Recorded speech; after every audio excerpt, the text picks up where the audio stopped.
Alright, welcome back everybody to Rime of the Frostmaiden. We're on session number 27. Welcome to Brynshander, and the party had just made their way into the largest town here in Icewind Dale. Who would like to do a recap for me?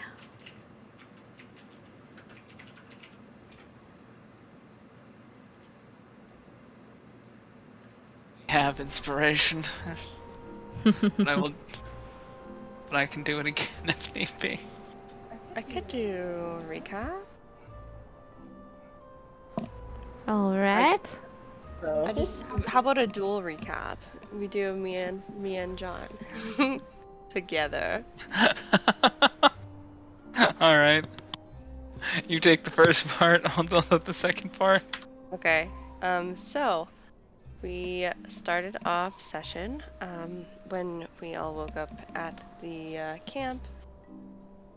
Charlotte thought it would be a good idea to try calling Dory via sending stone in order to wake them up, but instead reached Saffron on the other end instead. Saffron is a blue furbulk with mottled fur and a big gray nose, who's apparently one of Dory's employees, part of their roving circus. They're a fire breather. They were apparently taken from the material plane to the Feywild 3 years ago. They're missing their dog Holly. Let's see. We learned that Dory's powers have grown over the last time we saw them as a baby. They now have the power to strengthen their deals and somehow make them more binding, though we're not sure exactly how. When we made our way towards Brynshander with Saffron in tow, because we didn't want to just leave them there, we're gonna help them, especially since they made a deal with a hag in order to get over here. We're going to help them. There was a large shadow that flew overhead as we made our way to Brynshander. And if you would care to take it from there, Zarius, as you Yeah. flew up into the air to pursue it. Zarius flew up into the air in pursuit of this large shadow, and through some very lucky stealth rolls as he moved through the clouds, got a full sight of it, which was this dragon-sized owl with beautiful white and blue crystalline feathers, and was mesmerized by the sight, but seeing that it just seemed to be enjoying itself, returned to the ground after discovering what it was. After relaying what he saw, however, Terpsichore's ghost friend relayed that this was the goddess of cold, which we know that is one of Aurel's names. And so he saw the goddess in the flesh for the second time. We have seen this owl once before. Basically, almost when we started our journey. But now that we know it's Aurel, it has a bit more danger to it. As we were discussing what we wanted to do in the town and what that potentially meant, we reached the front of Brynshander, the largest city, closest thing to a metropolis that 10 towns has. We met the guards, Ted and William, and discussed the goings-on within Brynshander. Specifically, the speaker and the sheriff, the notable locations of the town, its inn, its temple, as well as their famed blacksmith. They recommended that we speak with the sheriff to start with, based upon what our intentions were, which we eventually told them after they had a positive reaction to the tokens from Caer Konig, East Haven, and Caer Dineval. That is where we left off, leaving the rather warm welcome from the town guards with a map of Brynshander. They were kind enough to provide us. That is correct. So, anything else anyone would like to add?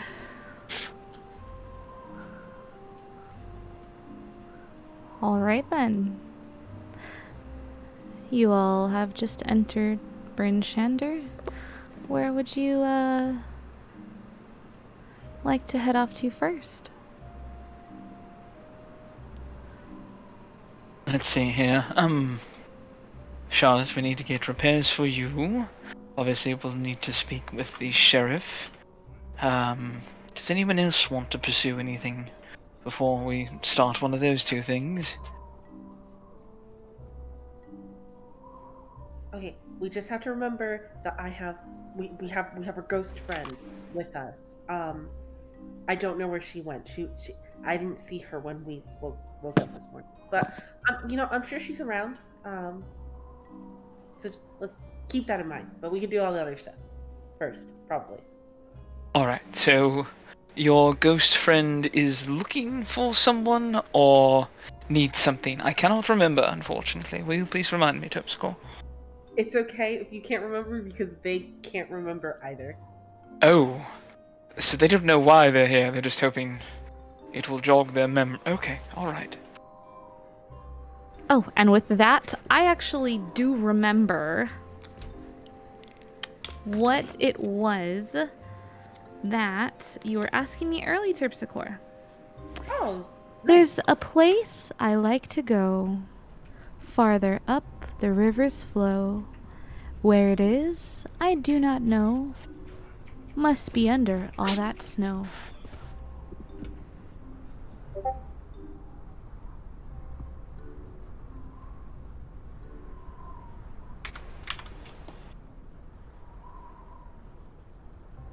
So that was what your friend had said to you. They kind of sang it to you as they said that. Can you send it to me? Yeah, I'm sending right now. Thank you. You got it.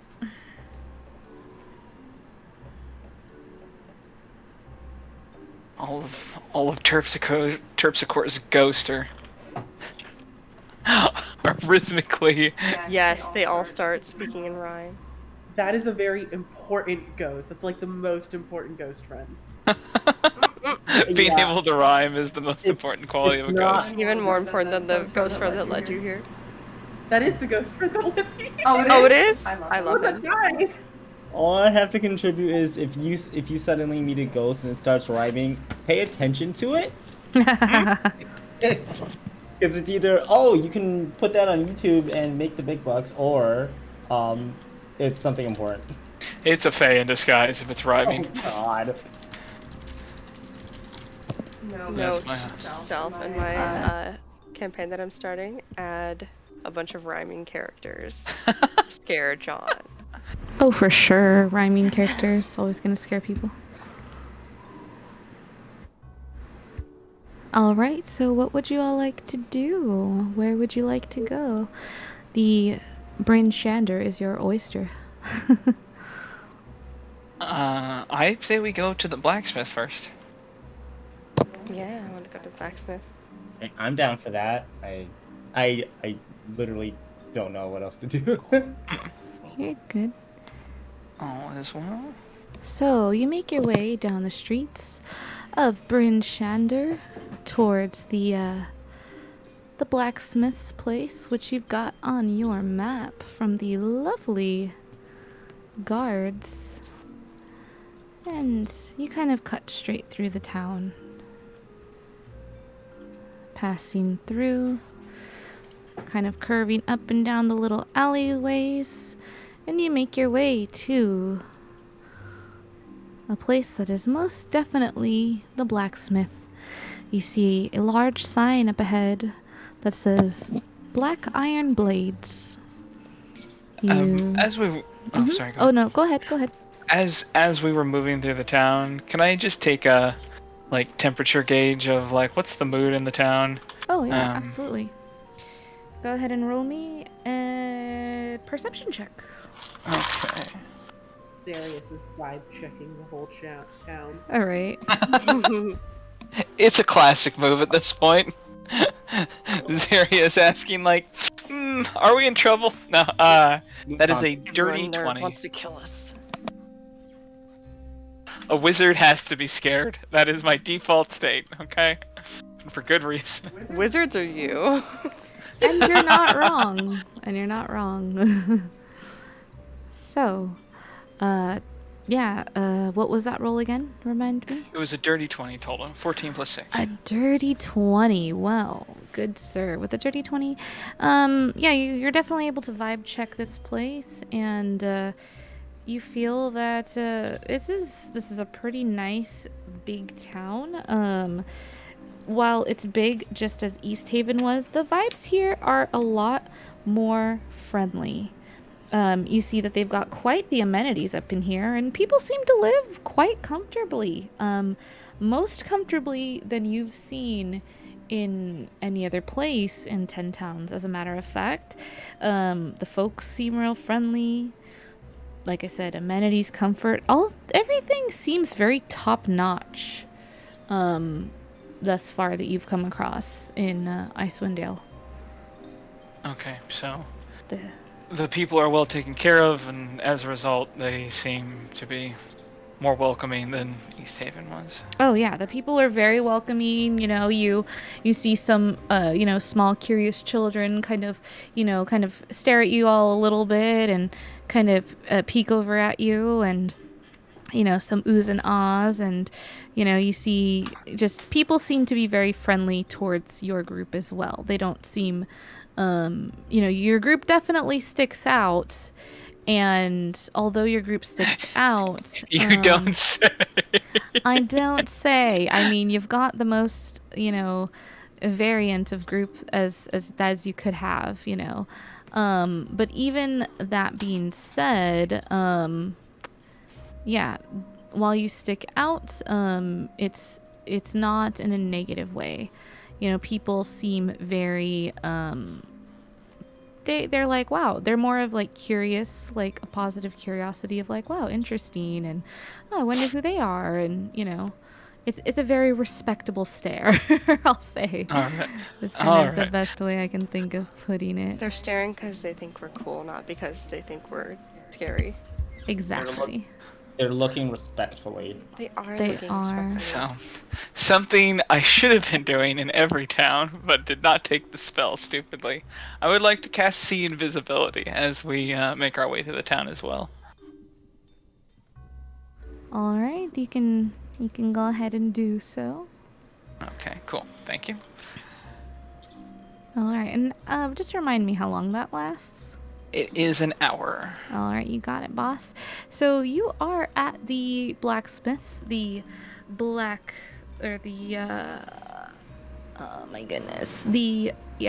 iron blades, and you see quite a few folks working here. Most of them dwarves. A couple others there, tiefling and elf. You see a couple humans as well, and everyone is very much hard at work, clanking away and doing their blacksmithing thing. All right. Is there like an obvious like shop counter or anything like that? There's kind of like a little entryway, kind of shop counter-y kind of dealy. There's no one manning it at the moment, but you do see like a little counter in the entryway for sure. All right, I'll head over there. All right. You do so, and everyone kind of continues to kind of keep working, and everyone seems very into like what they're doing, very focused. I'm going to take out a piece of... No, that would be dumb. Don't do that. I'll just rap on the counter for a moment. Hello. Anyone can assist? You see a dwarvish woman kind of look up and over to you, and She approaches the counter. She's, let me see. I've got her art here. Let me get this for you all. Do-do-do-do. Dwarvish woman. She's wearing, like, some blacksmithing gear, a big, like, apron to kind of protect her. And she's got these big gloves on, and she's got an anvil, and she kind of just walks over to you and... How can I help you? You don't look like the blade-wielding type, though, as she kind of looks you up and down, kind of, like, sizing you up a little bit. No. I have some small passing talent with daggers, and that's about it. My lovely companion here is much more apt with them than I. I'll look over at Charlotte. Is there like a counter? Like, I assume it's because the lady's a dwarf. Like, The counter's pretty short, yeah. okay, It's fit for you. You fit very well at it. nice. I don't even have to get up on a step stool or anything. Not at all. So she like rummages around and grabs her old warhammer and like basically sets it on the counter in front of her. So this is an old belonging of mine, and I was wondering if you'd be able to do some fixing. She looks over at it and, well, this looks like quite, fine. She reaches a hand out towards it. She's staring at it, like, intently. She looks, almost, just enchanted by your hammer. I assume you'll be able to get this back to its former glory, whatever that may look like. I was told to come to you. Well, I don't know if it's former glory is what you want, but rather, do you mind if I take a look at this? Could it be improved? Sorry, go ahead. Of course. That's why I brought it. You may take a look. She quickly grabs for it, like very grabby hand style. And you watch as she's just like in awe, almost practically like drooling over this warhammer here. Charlotte kind of notices that and is gonna like raise an eyebrow like, are you always this excited to get to work? This is she looks up at you and she looks like back down to the warhammer. Who are you? Oh, I'm so sorry. I never introduced myself. I am Charlotte. And she extends a hand across the counter. She reaches her hands out to you to shake. She's got a really, really strong grip. Toretto Bera Forge Miner. You can... Can I have that in text, please? Yeah, well, it is in text. It's in campaign info. You can see her beautiful face. Oh, thank you. Is that a question? I don't know.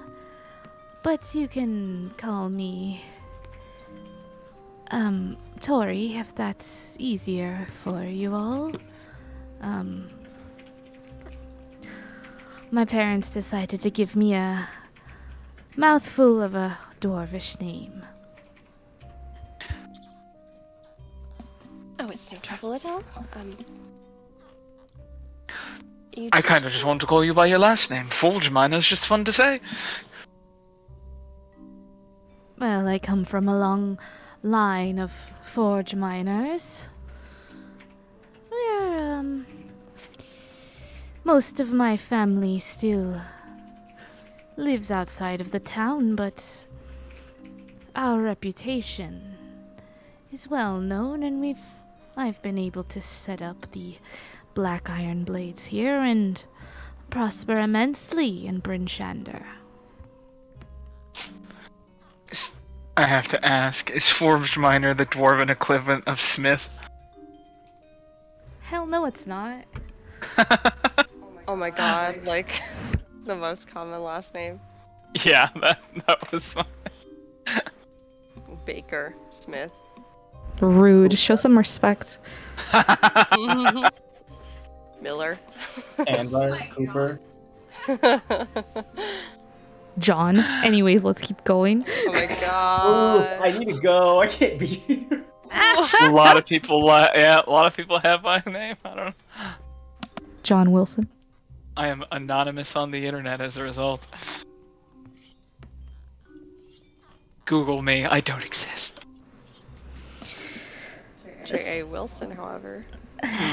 Yes, J.A. Wilson. Speaking of J.A. Wilson, he recently released his greatest novel. You can find it on Bezos Books, aka Amazon.com. It's called Ascendant Family. Right, back to D&D. will Alright. Drop the link in the Please stop. chat. Bezos books? Oh no.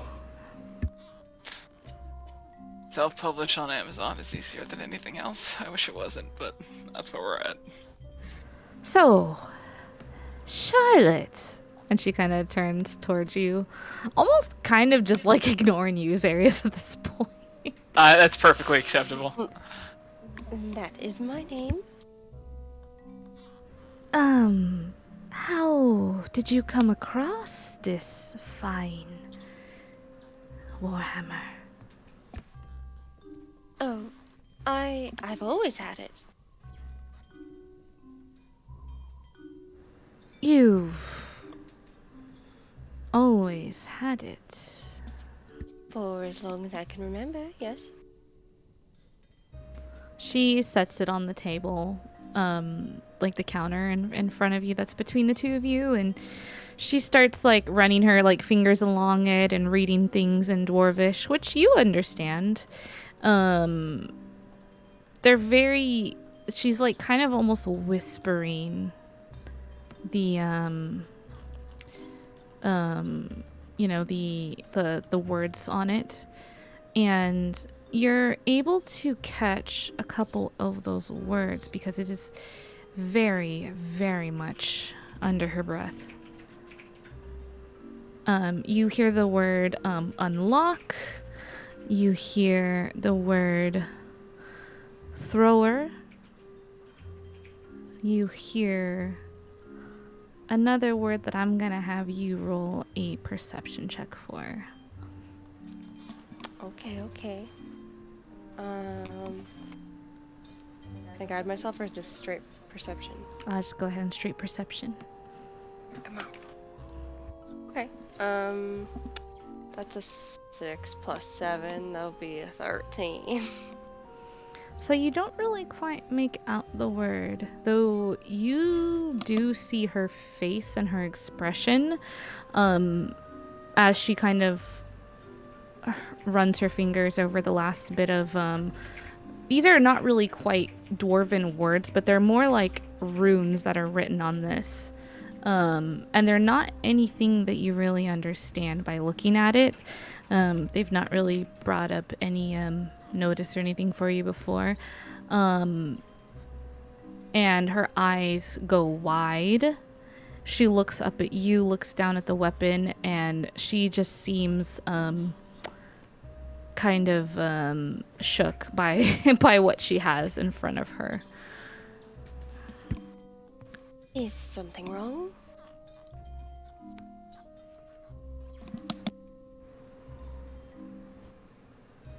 So, Charlotte, what's your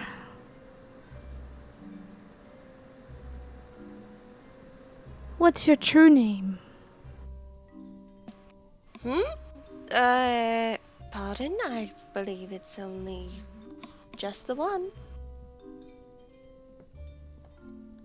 Just Charlotte, nothing else, no last name. You know, you are strangely share a strange resemblance with a dwarven woman, though you'd probably look prettier with a beard. I'll keep that in mind. She will not.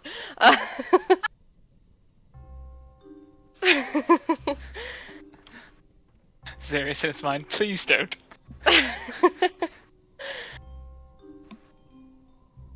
But no, as far as I know, I've got no last name to speak of. I've only ever gone by Charlotte to my knowledge. Please help me. Well, and you've had this your whole life. Well, I don't know if I've had it for my whole life, but I've had it as long as I can remember. Bring out your dead, bring out your dead. Who my God. gave it to you? Now that is a good question. She stops there. She kind of gives you a look, like she kind of turns her head to the side, kind of squinting at you, like. Charlotte isn't being like deliberately like not including information. She genuinely has no fucking clue. So she's just like, that's a good question. I don't have the answer to that. Yeah, and she's kind of like looking at you like, all right. Like she believes you, but she's just like, this whole thing is just like strange, basically, to her. She's just like, wow, all right. So, what would you like me to do with it? Because, this, and she kind of like motions to your warhammer on her counter, has a world of potential. It does. What do you mean by that exactly?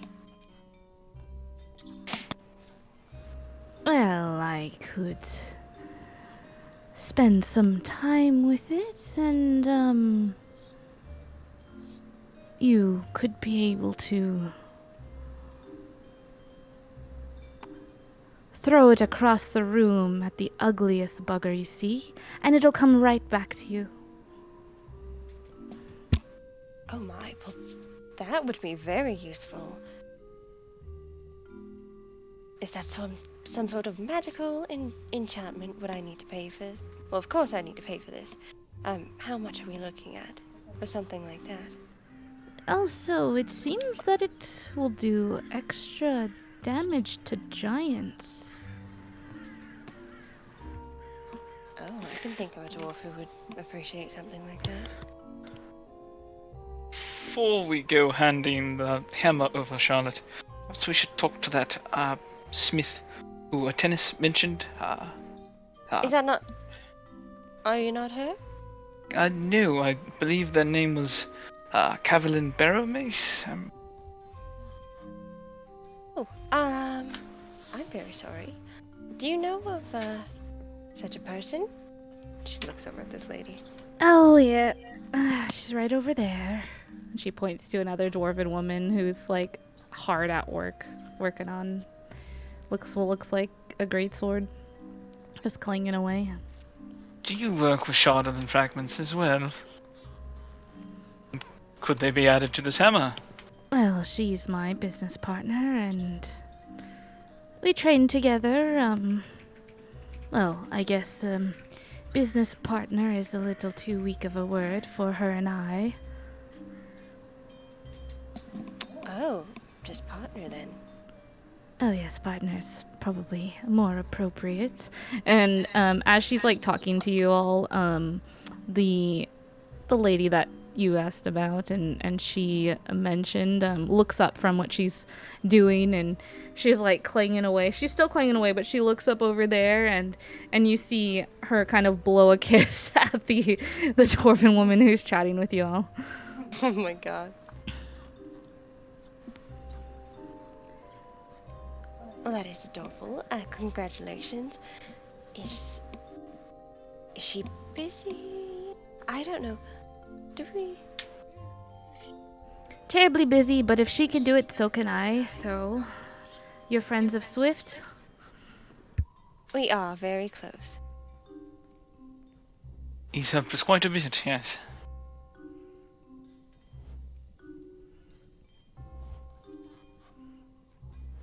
Well, I suppose the time for trust is now, so I'll take out the 3 Charlatan fragments. Oh What my. can be done with these? Either to enhance the hammer, or perhaps another magical item, or to make something. Well, Specialize in blades, and we have, well, the hammer would be to start, and then we have someone who works with, well, not necessarily blades, but daggers most of the time. I'll look back at Terpsichore. Terpsichore, what sort of weapon do you prefer, out of curiosity? I really like my daggers because they're nice, light, easy. I could just chuck them at somebody. But I think I'm far more interested in getting a new rapier. Okay. A rapier, yeah, what would be done with that, potentially, and a Chandelier fragment? well, we could do something for you. What's your name? And she looks over to you, Terpsy. Terpsichore. So a rapier for you. And she kind of steps out from around the counter, and she starts walking kind of around you in a circle. She pulls out a notepad. She starts taking down notes. What are you currently fighting with? I have a couple of regular daggers. I have a dagger of venom. I have +1 rapier, scaly rapier. I have a staff that turns into a python when I want it to. Um, uh, that's all it is for physical weapons, I guess. All right, would you mind taking it out and showing me a little bit how you move with it? She kind of steps back away from you. She's still got her notebook out. She's like, eyes are locked on you, almost as if in a very kind of studying kind of way. Sure, okay. So yeah, she can use her different weapons, do her thing, light on her feet, wick, going for the kill movements. That's all she knows how to do. All right, and if you could have a rapier which can do something other than poke and stab, what would you have it do? Oh, well, I'm not too sure. Definitely not another thing with poison, because I already have the venom. But I've never really thought of what weapons could really do like that. I'm not really much of that kind of thinker. Oh, then would you be open to, perhaps, we could, imbue it with something, that we might find fitting for you? Okay. She looks very excited at this, and she goes back to her counter and scribbles a little bit of more notes, and then sets aside one of the Chandelier pieces. All right, you've got 2 left. And we won't be putting the Chandelier on this here. She kind of like runs her hands over the warhammer. Oh, why is that? Well, it would be an insult to whoever forged this. The capabilities and the true potential of this here is something that's been carefully woven into it with most expert craftsmanship. I wouldn't dare to put Chandelier or any other material near it. Ah, so you're saying it's sort of, already has that potential? I don't know who you are or how you got your hands on this, but if somebody gave this to you, you must be somebody very, very important. Or if you stole it, someone very, very strong. Thank you, but I rest assured I have not stolen this. I would never. Hello. I have a question. Oh, hello! What are these shards for? The shards are magical pieces of a former demon summoning tower of some magical and psionic might. It was sundered about, I think 100 years ago. I'm a little fuzzy on the years, but, well, they contain quite a bit of power and can be forged into different magical items. Oh, is that why we're here? Mainly, yes. Using these.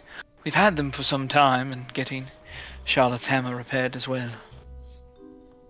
Where did y'all get the shards from?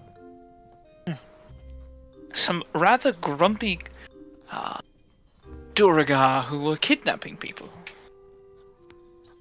Oh, I don't know anything about that, but that sounds like not good business. Not good business at all.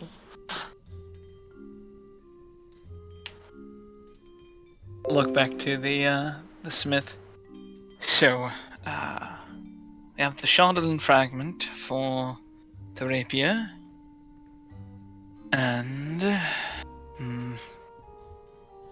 I'll look over at Estrella. Estrella, would you prefer a weapon or armor? And I'll look back to the smith. Or do you mainly just recommend weapons? Is that what all of you specialize in? Aye, we can make armor and weapons, but I would much rather recommend making a weapon out of this here. And she picks up one of the shards, kind of looking at it.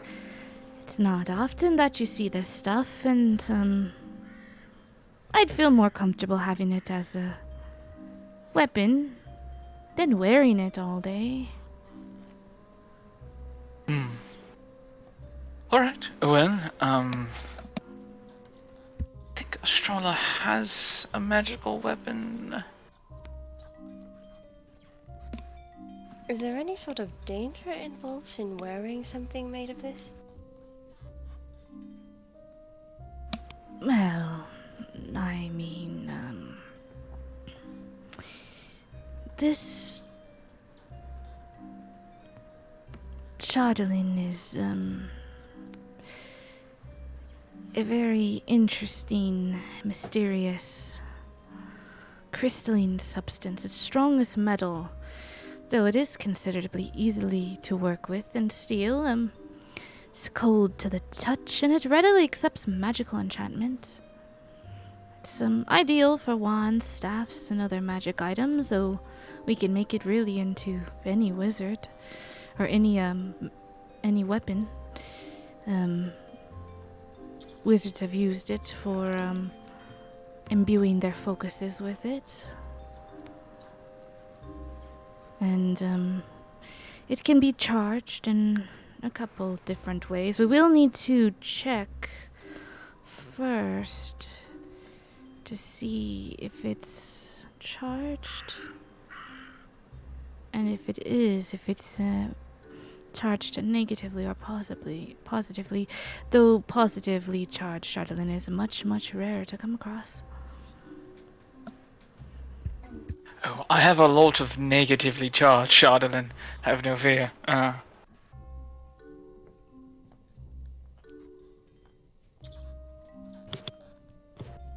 Alright, so, is it all, Meta, is it alright if I leave what Estrella wants up to you, Momo?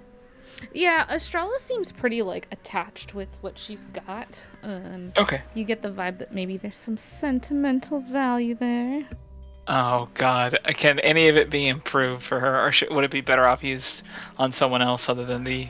She could, they could certainly improve any of her stuff, but, I would say if you're gonna do something with the Chardolin, either save it or use it for one of the players, is what my Got it. recommendation would be. Understood. All right. Could it be used in any of the illithid nonsense Zarius is saying? You could, you would probably be able to spend some time, with the blacksmiths here, and they could show you a thing or two of how to work with it. She did say that it's, you know, considerably easier to work with than steel, and that, you know, wizards would often use it to imbue it into things. So, you know, upon hearing that, yeah, you kind of get the vibe that that you could probably, you're like, oh, like, where this is area, so there's a way. Like, I could probably figure out what to do with this. All right. All right. Do you want to like play around with what it does, or do you want like ass and that sort of thing?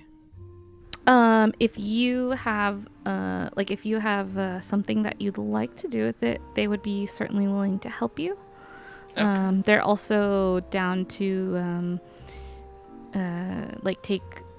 give their expertise as they're kind of doing with Terpsy. All right.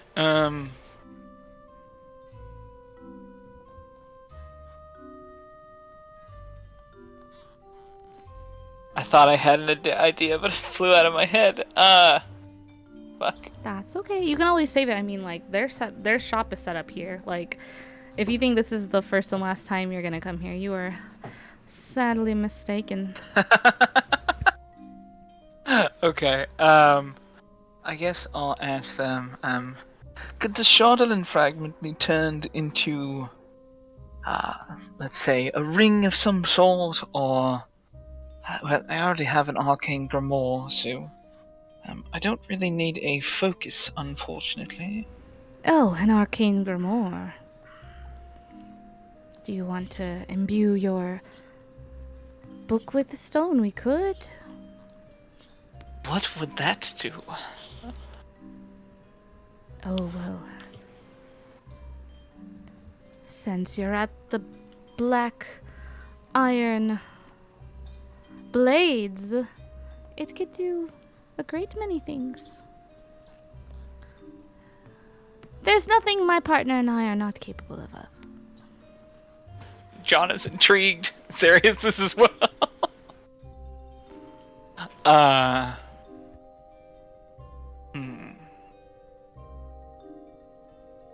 Could it restore spell slots or remove my annoying need to sleep?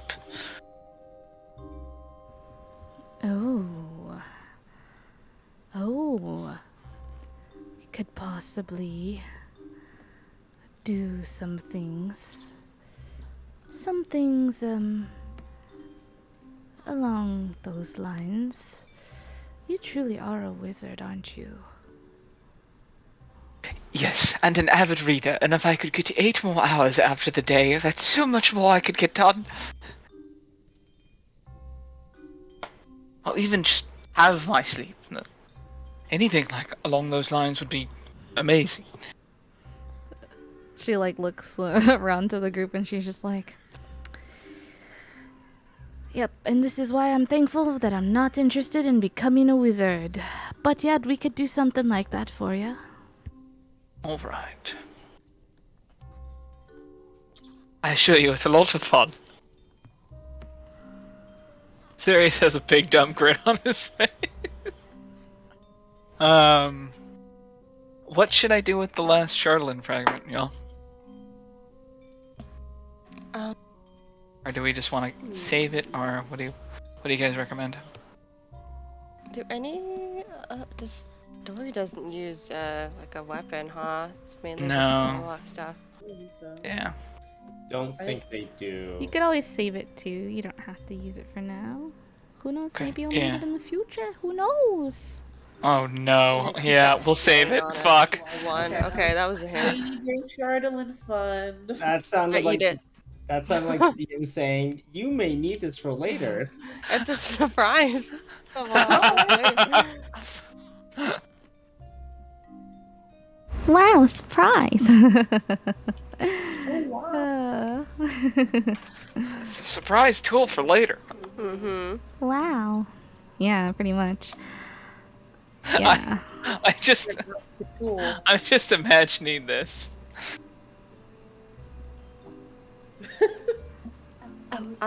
Now, how long do I need to leave this hammer with you in order to have that potential unlocked? Is there anything I need to do?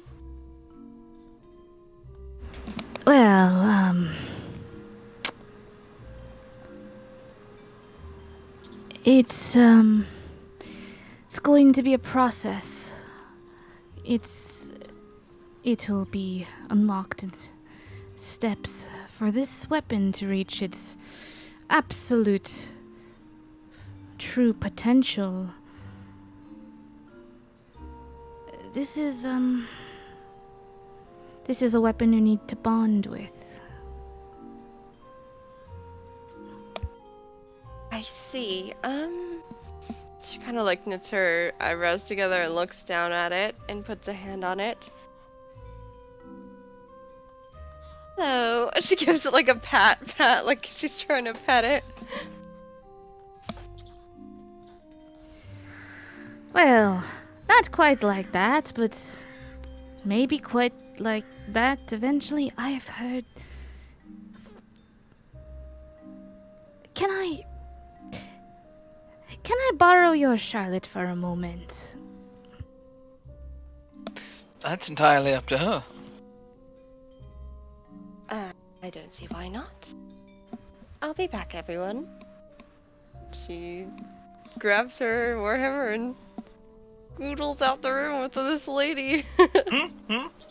She kind of beckons for you to follow her, and you go into you watch as Charlotte and this new dwarven woman kind of disappear into they go inside the building, and yeah, inside the building you step into like a workshop that has a lot of just really beautifully crafted weapons of all kinds, kind of displayed on the walls. And she closes the doors behind her and looks at you and,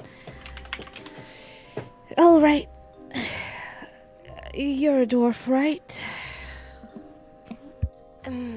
Well, that's what people keep saying, I suppose. I think in some sort of way, yes. She looks at you and kind of like has like a deep chuckle. Well, you look like a dwarf and you talk like a dwarf, and we're speaking in dwarvish right now, so yeah, pretty sure you're a dwarf. Oh, we are. I did not even know that I did that. Well, yes, I know I look like one, but there's some slight differences. And she gestures to her like little kind of like facial venting, and then like gives herself like a solid knock on her forearm, and it's just clang clang like. She walks over to you and is walking around you, kind of like admiring the craftsmanship, and she says, yes, and you were most definitely forged by a dwarf too. That is actually something I was meaning to ask, at least in relation to my warhammer, not myself. I was told that you are, at least you and your partner, are the greatest, well, forge masters in all of 10 towns, yet you say that my weapon is something that was, I don't know, crafted by a master? Is this something that you couldn't do? Is this something that's beyond even that? Oh, we're good. Her and I both hail from the best dwarven family who forges anything for that matter. But a weapon like this is not something either of us would be capable of making. I mean, maybe 100 more years, maybe in our wildest dreams, but this is a weapon that is a little bit beyond the usual. This is a kind of weapon that I never thought I would ever lay eyes on in my life, let alone hold in my hands. This is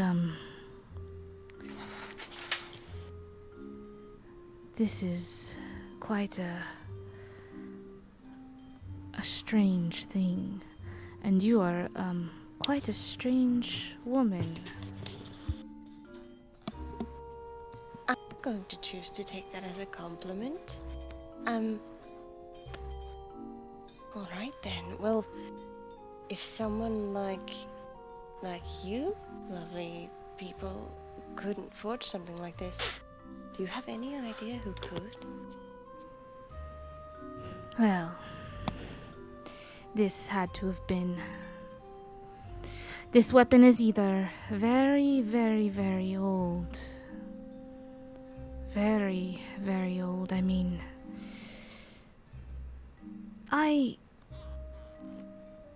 Now... Can I look at it just one more time? Alright. She hands her the hammer. She takes it in her hands and she starts looking at it again. The smith is going to steal that hammer. I can feel it. Oh, she could try. Oh, this is most definitely centuries old, and I feel like I've heard of a hammer one like this. Though I'm having a hard time recalling the story that's tied to such a hammer. There's a story? Oh yes, this is a magical hammer. I love a good story. Saffron, you're not there. I'm so sorry. Totally forgot. I'm so sorry. So funny. Unless you follow them and you're peeking through like the crack in the door. If you feel like Saffron would have done that, you could totally be doing that. Oh, I'm so sorry. I thought all of us went into that room with Charlotte and the forge miner. No, you're good. I'm so sorry. She was like, she was kind of like dwarf to dwarf. Like she's like, I don't know those other forks, but you're a dwarf. I'm pretty sure, and I'm a dwarf, and like, we're gonna chat this out, dwarf to dwarf, and because the weapon that she has is insane. Basically, is what this woman is kind of like leading on to. Like this weapon, first of all, shouldn't exist. I've only heard about it in stories. It's here, not only in front of my eyes. I'm physically holding the damn thing in my hands, and she's just like, this is insane to her, basically. Got it. Thank you. No, you're good. I'm gonna rewind myself. You're good. I was never there. No, you're good. You're good. I just imagine Saffron like poking his his head through Yeah. like a curtain. Hello.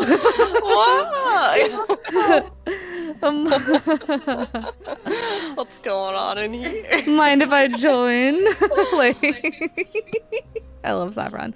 Like, you can't get mad at him, I feel like. I don't know. I'm doing a dumb voice. No, you're good. You're good. It fits the character that like I imagine of like Saffron. I'm like, it all comes together nicely. I'm like, ah, I feel the character. I'm like, yeah, For Saffron. Sure. But while they're in this room all together, what are you lovely folks doing outside as you kind of wait at this counter? You know, you see these hardworking folks clanking away as they're doing their forging stuff, and Charlotte's been taken to a room, and the door's been shut, and What are you all doing? Just taking a look around the smithy. Is there anything unusual going on? Like, are they making a lot of weapons? Is there anything Yeah, strange? same here, though Saffron is just admiring the work that the blacksmiths are doing, but also they're staring at the fire because they love fire.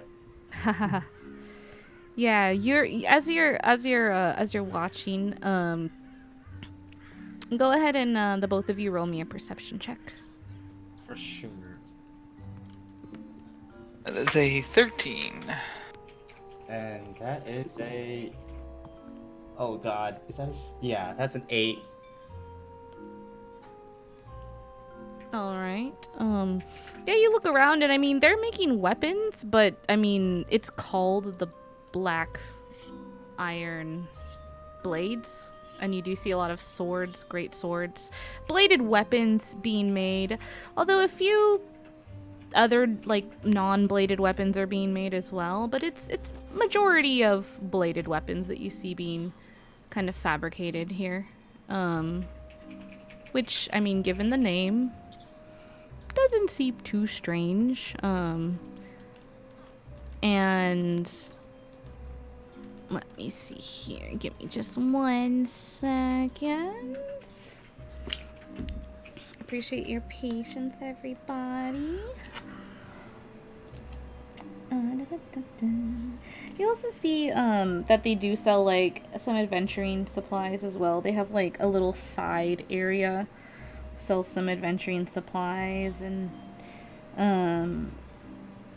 you see like a discount bin with like, which looks like swords that are not very well made. You kind of get the vibe as you see one of the elves that are working on a weapon, who looks like they're struggling. You're like, oh, that's the new guy who's making the kind of the discount weapons or something. Oh no. And They're purposely making secondhand weapons? no, like they're just like, he's the new guy, like he's the amateur. So like if you need a sword that's like, you don't have a lot of money, you can still get one. It's just gonna be made by like the new guy basically. Okay. Because he's gotta practice He's too. the intern. Yeah, he's like, and he's like He's trying his best, okay? he is, and he's an elven man, and he's a very handsome elven man. He looks quite out of place here. He's trying his best, but he just looks very, very out of place in this. So you have to like bend way over to use the anvil 'cause Yeah. it's made for short dwarves. It's made for dwarves, definitely made for dwarves, and he's gotta like bend over. His body mechanics are really weird. He's kind of got a wide stance to kind of lower himself, and he's a very handsome elf man, but he's just he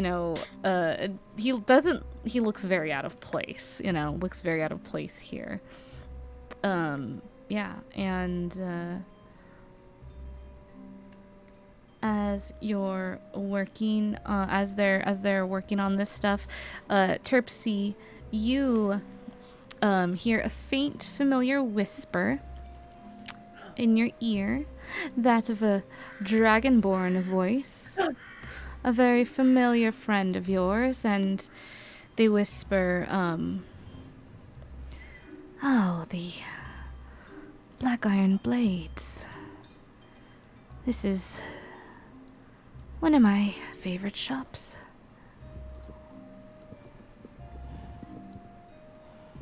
You'll be in good hands with the nice couple here.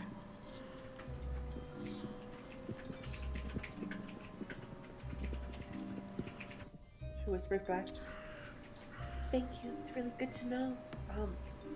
Is there anywhere else that we should be going to while we're here? Well, you should definitely go to the Northlook and pay a visit to old Bidey. You definitely won't regret it. And you see as he kind of walks from behind you to like out in front of you, and you can see his kind of spirit, kind of spectral self, kind of very faintly see through, And as he fades away, you can catch like a big toothy smile from him, and he kind of winks at you.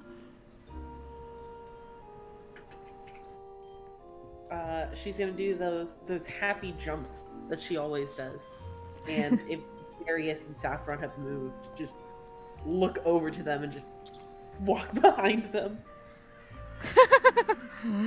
Oh my god. Excited about the new sword? Yes, but that's not what I was like actually excited about right now. So you remember my friend that died? Yes, the... What? You have a friend that died? Yes. Oh god.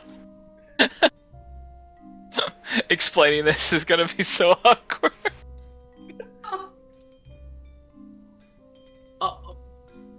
Why are you excited that your friend died? Well, I'm not excited that he died, but since we've been in Brynshander, since we've been in Icewind Dale, he's been like talking to me in my dream. But this is the first time that his like ghost has been talking to me. Where? Oh, he just left. Does Saffron see a ghost anywhere, DM? No, you don't see any ghosts, Saffron. You haven't seen a ghost once, and you've been here in Icewind Dale. Good. Why is your ghost friend talking to you? Well, he gives me advice and like tells me things. All the ghosts do that, but like his advice and stuff is especially appreciated because he like traveled through here before he died. Like he died in Icewind Dale. Oh, how did your friend die? I don't know. But they're your friend? Yes. Well, I wasn't here when they died. I was back at my temple, and I got like a letter that he died, and then I wrote a book, and then I started traveling. And then people wanted to kill me because of the book that I wrote. So then I came to Icewind Dale, and then after being here for a little bit, I started being able to talk to dead people. Very confused. But It's not that confusing. okay. What book were you writing, and why did people come after you for it? Because I wrote about stuff that he saw and experienced in his travels, and he traveled like around a lot, and he did like a lot of sneaky stuff. So he found out that all of these government officials were devil worshippers, and they did not like that. They didn't like that I said that. Oh, devil worshippers are interesting people. I think so too, and I really think that maybe we could have gotten along if they just spoke to me, because I think I'm a great person to speak to, but they just wanted to kill me instead. And I don't really want to die. I would like to write more stories about stuff. Plus, I didn't really leave the temple, so this is like my first time seeing things, and I want to be able to see things. I agree. I like talking to all of you. Do you think these folks are still after you? Probably, but I'm not too worried about it. When they got too close, I kind of just killed them. So if they get too close again, I'll just kill them again. You know, it's just how that goes. Saffron is extremely concerned at how laissez-faire Terpsy is being right now. You get used to it eventually. Saffron just like scrunched up, like their entire promo face is like in like like horror, but also confusion, and also wondering if they made a mistake coming back to the material plane. I've sort of just accepted that we're going to have to eliminate all cult of devil worshippers to make Terpsichore safe, so... Oh well. Terpsichore, what Are these devil worshippers underground? I guess what I'm trying to ask is, are they easily identifiable, or are they lurking in the shadows? Well, I'd say they're pretty easily identifiable when they tried to kill me. Oh, but I don't know what they look like. Well, that's okay because it's not. They can't scare me. I know when they're. They try, but I'm much better at their job than they are. Okay, I trust that you know what you're doing. I will try to help if any devil worshippers attack us. Zarius is just shaking his head. Like, don't trust that you know that she knows what she's doing. Please don't. Thank you, Saffron. I really appreciate it. I will accept all of the help that I could get. Don't worry. Zarius gets really stressed when I talk about it, so I try not to talk about it too much. But then he gets really stressed out because he doesn't know enough information about it. It's a whole thing with him. That's fair that he's stressed out. I'm just here to get paid. So, but also, you all seem like very fine people. And if Dory trusts you, then I trust you all. I think we're very trustworthy, and you don't need to worry about me. I don't know why Zarius worries about me because obviously I kept myself safe for this long.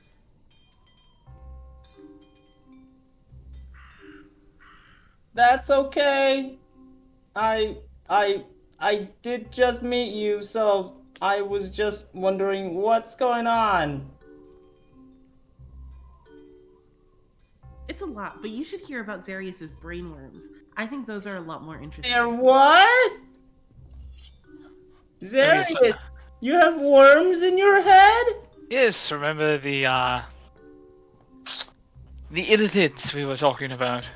Yes, they attacked my grandparents. Yes, well, no, I don't think they did. I think that was a Halloween costume that you've described. So there's no need to worry about that. But the real ones, put, hey, I believe they're called tadpoles in my head. Do they turn into frogs? No, they unfortunately turn into illithids. Oh. Why are there tadpoles in your brain? They were trying to turn me into an illithid. Do you want to be an illithid? No, I'd like to be myself.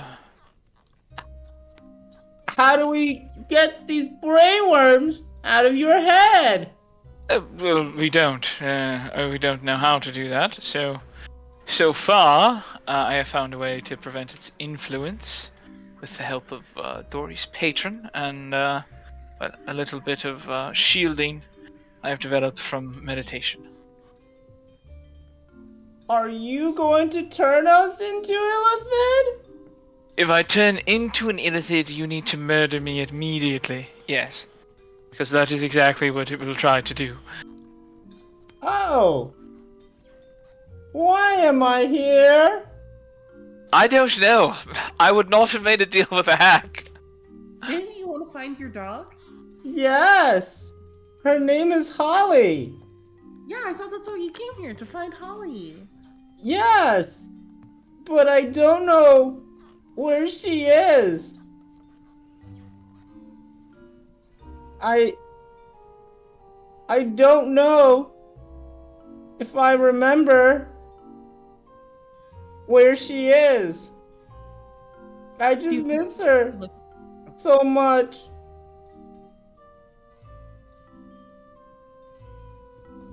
Do you remember what she looks like? Yes. I told you when I landed here. I don't remember that. That's okay. That's totally fine. She's a medium-sized white dog with a 4-leaf clover pattern on her head. Yeah. I don't know. I don't know if she will remember me after all this time. I think she will.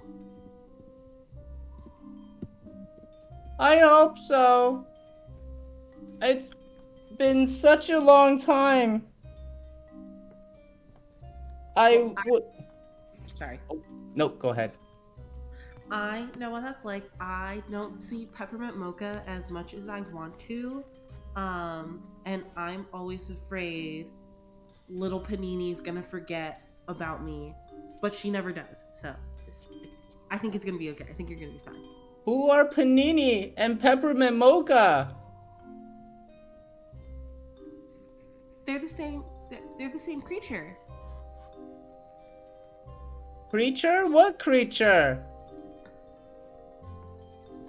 Honey Nut Cheerios is my crag cat. Oh, sorry, Saffron. I'm genuinely confused that you have a cat on you. I don't know if you have a cat on you right now or not. That's why I'm confused. It's not on me right now. Oh, okay, got it. Thank you. I was like, wait, I don't see a cat anywhere on the screen. So where's this cat? Okay. How do you miss your cat a lot? All the time, but Lucky Charms is being taken care of by a very good friend of mine. But I'm always afraid that she's not gonna remember me, but she always does. So I think Holly will remember you. Thank you. It's been so long. I miss my cottage. You had a cottage? Yes. It was by a lake. There were flowers. The sun was shining. And then Saffron just stops talking because they can't remember anymore. Saffron, that place sounds beautiful, and I hope we can help you find it. Thank you. Me too. I miss my family dearly. I hope they all remember me.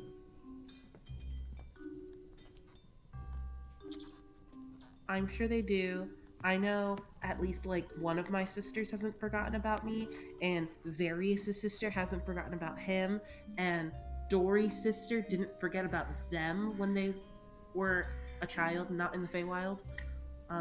So they're definitely gonna remember you. That's nice. I don't remember what my family looks like. Maybe they look like you, and that'll make things easy. Hopefully? I just wish I knew where we were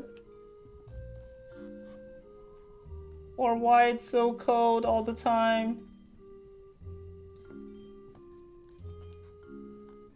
That's because of the goddess Oral, Minstrel's girlfriend. This whole time, Mistral and Dory have been chatting about various different things, about performances and about genie stuff and just a couple of different things. And they've kind of like walked a little bit away from the group, and they're kind of just really into their deep conversation.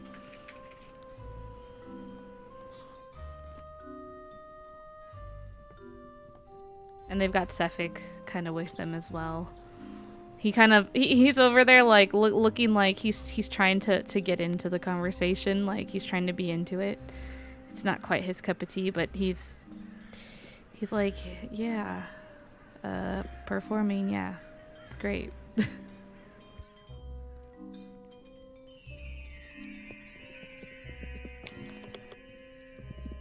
It's okay, Sefik. We've all been there. Thank you for the host, and thank you for the raid. Arc Dragon Breath, thank you for the raid. Appreciate that. Welcome, raiders. We are currently playing Rime of the Frostmaiden. The group here is at the blacksmiths, and some of us are having a little bit of a crisis. Some of us are having a little bit of an epiphany. And, some of us are just kind of chilling. Welcome to our channel, though, A Minstrel's Tale, where we share tales with you from this realm and beyond. We stream TTRPGs, D&D, here every Saturday at 6 p.m. PST, as well as a variety of games. We got some free emojis for you, and if you're a lurker, we've got a lurker emoji for you as well. So welcome, and we hope you enjoy your time here in Icewind Dale. And just as you are all talking outside, we're gonna go back to that secret room that Charlotte is in with the dwarven blacksmith, who has a very long name. Who said you could call her Tori if you like?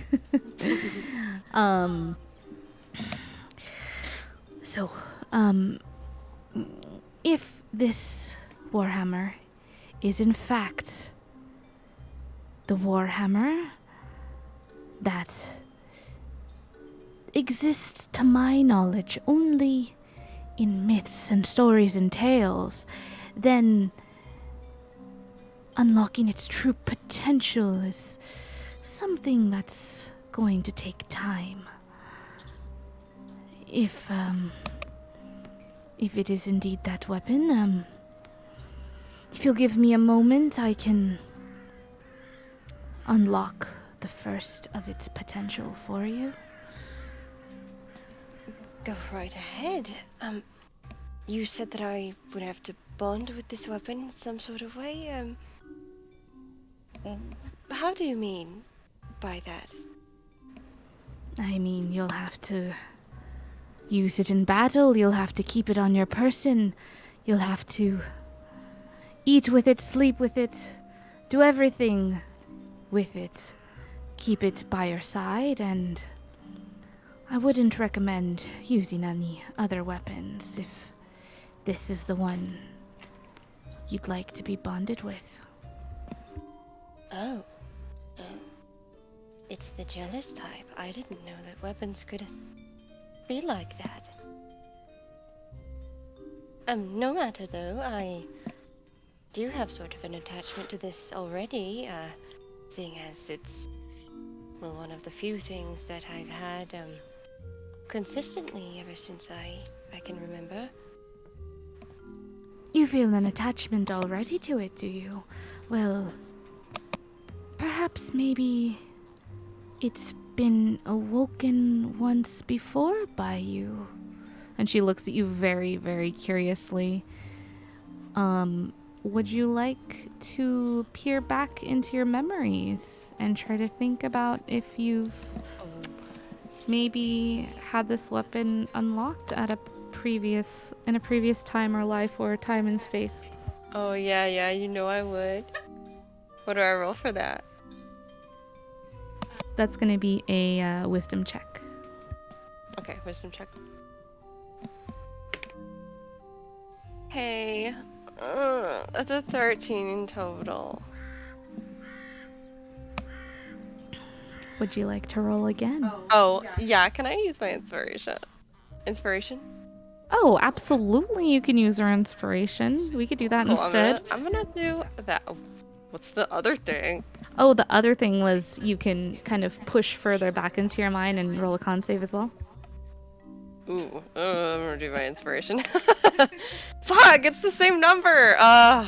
Okay, I guess let's get some brain damage, actually. Would you like to dig a little deeper for Yes. emotional damage? Emotional damage. Yeah. Emotional damage. Let's go. So con save? That's literally what Saffron is going to right Oh now. my fucking god. I I- regret You're leaving welcome, Saffron. Saffron alone in the room with you guys.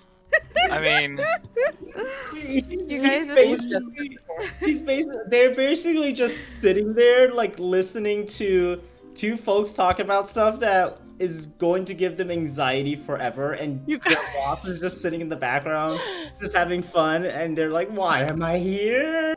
Mom leaves the room and the two fucking people just immediately start trauma dumping on Saffron. look, We're bonding. It's like that meme of Community where Donald Glover's character Oh, the leaves pizza. and comes back with pizzas and everything's Yeah. on fire, which Well, actually it comes back in with the hammer and it's like, oh. Out of the pizzas, it's the hammer. there's nothing wrong here. Just the reality of the situation being described. What's all this? Why is Saffron crying? But we are not quite there yet, but Yeah, we will not be yet, not getting yet, to not that yet, not yet. bridge. Okay, so con save. Go ahead and roll me a con save. Okay. Okay, so that's 16 plus 3, so that's a 19 for my con so save.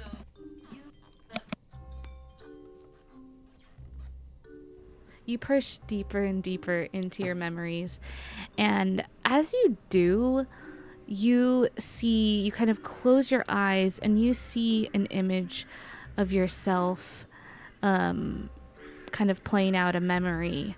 And go ahead and roll me a 1d4. I was about to say a 1d3, but I'm like, that don't exist.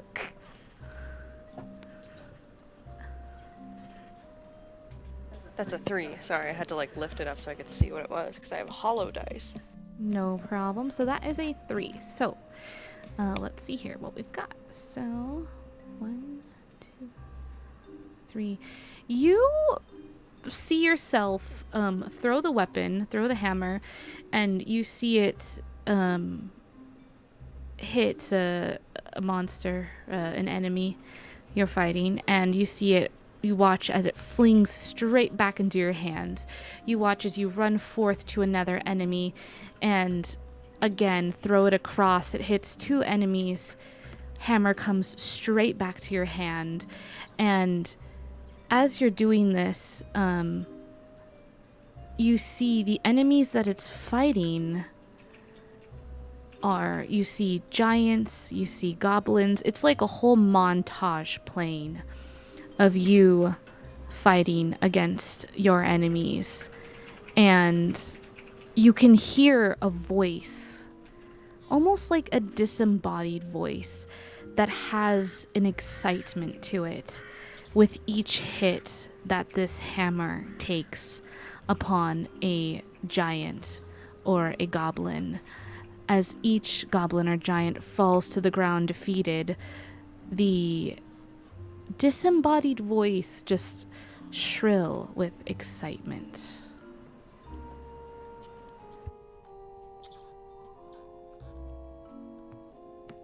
Is it saying anything like that I can hear, or is it just like, yes, kill, like type thing? Like, It's basically like you can definitely tell that it's talking to you directly, and it's basically like, the gist of it is like, oh, this is so much fun, I feel so alive, like, oh, we're the perfect pair together, you and I. And it's just you get the feeling that like you're just like, wait, am I talking to my hammer?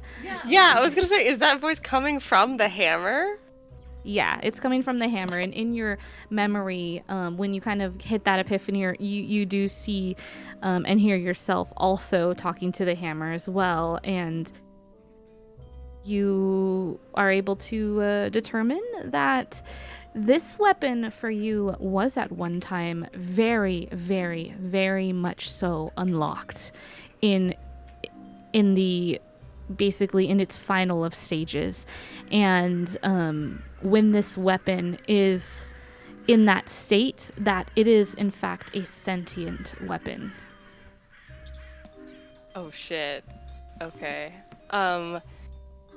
Does this voice sound familiar to me at all? Like, have I heard it before? Like, yeah, like, Yeah, so the voice, I mean, yeah, as you kind of hear it in your memory, it is familiar to you, and um it seems like a very kind of comforting voice. Like you feel very at home with the voice, and yeah, it feels like this hammer is a part of you, like just like it said, like you're like the perfect pair, and you really feel that kind of in your heart when it says that, when it says like we're the perfect pair. You really feel that. You're like, wow. And as you're kind of looking at this hammer, you woke up with it, and you've always felt an attachment to it. There's always been some kind of sentimental value there, and that starts to kind of it kind of starts to make sense, putting two and two together. Okay, and I have a question. In that like type of flashback thing, when I was fighting, were my hands like fleshy? Like was I still alive? Or was I in my Warforged body? When you look back in those memories, it's a little bit of both. You see a little bit of fleshy, and then you see a little bit of warforged hands, and it's kind of like fades back and forth, and you're just like, it's a little strange. Like it which kind of gives you a sense of like, regardless of who you are, this hammer is something that is a part of you, like, or made for you, or, well, not really made for you, but like it was gifted to you. Okay. Looking like at my hammer itself, is there any sort of like recognizable, like anything related to like my god or goddess? Like any symbol that I would recognize?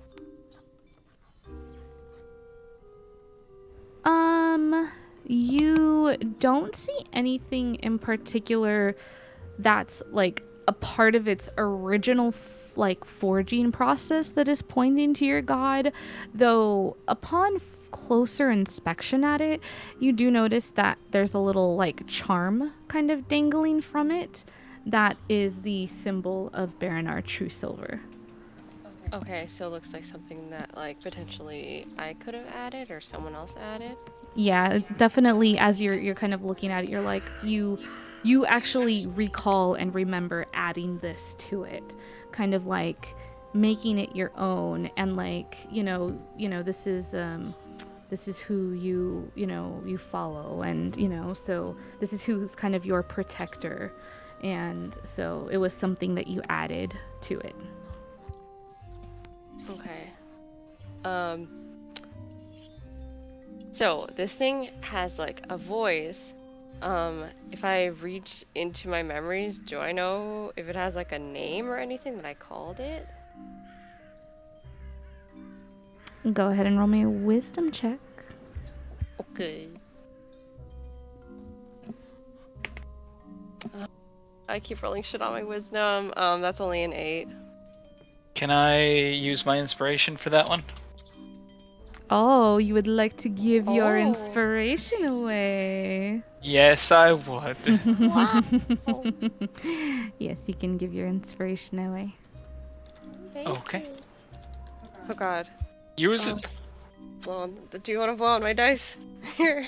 Blow on 'em. Oh god. Okay, I gotta. It's an 11. An 11. All right. Would you like to dig a little deeper to try to learn if Yeah, this let's had a get some name? emotional damage. Go ahead and roll me a con save. Emotional, damn. Like, inspiration hates me. Okay, there we go. It's 16. I can roll well on my con saves, but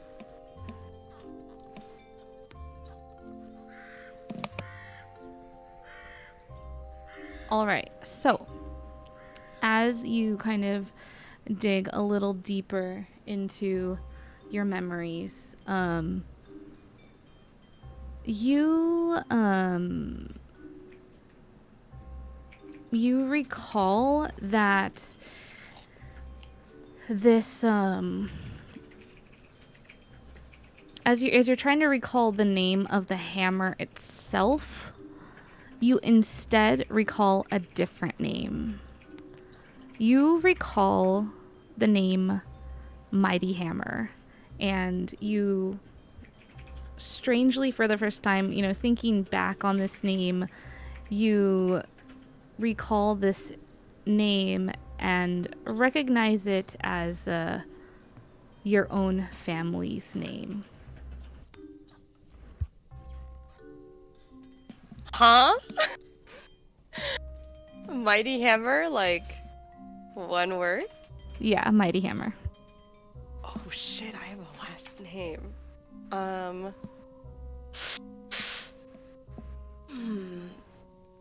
Charlotte takes a few quick blinks and looks down at the hammer, looks back up at the lady, kind of looks a little bit freaked out.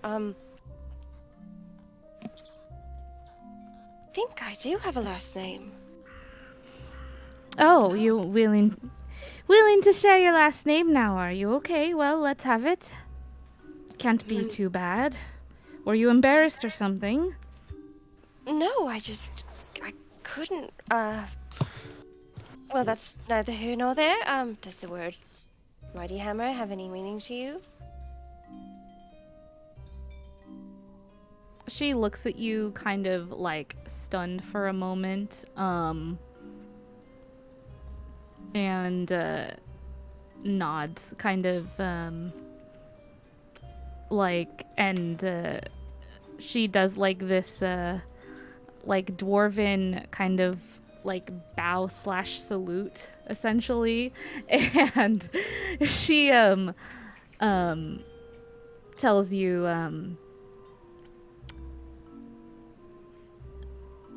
I'll work on your hammer free of charge, Mighty Hammer. Charlotte is shocked. Thank you very much for your kindness. Does that name mean something to you?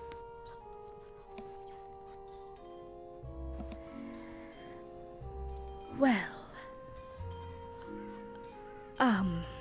either you are a thief and you did steal this hammer and you know the story just as well as any other forge master, or you truly are of the Mighty Hammer clan, and if you are, then this hammer here most definitely belongs to you. I like to believe the latter. Yes, like I said, I promise I'm not a thief. I have difficulty recalling these things about myself. When I said I had this as long as I can remember, I mean it exactly like that. I can't remember everything, but I remember this. Are you... Where's your home at, Mighty Hammer? My home? Yes, surely you're not from Brynshander. Well, no. At least if I am, I have no recollection of it. Charlotte doesn't know exactly where she's from, does she? No, she's had a feeling of kind of a pool towards the Dwarven Valley, and she's seen a statue of herself out there. She has, I believe it was that she has, kind of cookie crumbs that have led her to over in that area. And upon kind of seeing your confusion and uncertainty with where your home is, she kind of looks at you and All right, so I have a friend. They can lead you the way if you like. He's a bit of a lone wolf, but he knows his way in and out of home. And where can I meet your friend? Well, he's out of town right now, but I can leave you a message at the inn. I assume you'll be staying there when he's available to take you there, or if you're not ready now, you can stop by here and leave word that you're ready to go. I believe we'll be in Brynshander for at least a little while. Considering we just got here, I'm very glad to have stopped by this place. I've been feeling sort of a pull towards it for a while now, ever since our friend recommended it to us, and I'm glad to finally, at least from outside myself, receive a little bit of answers.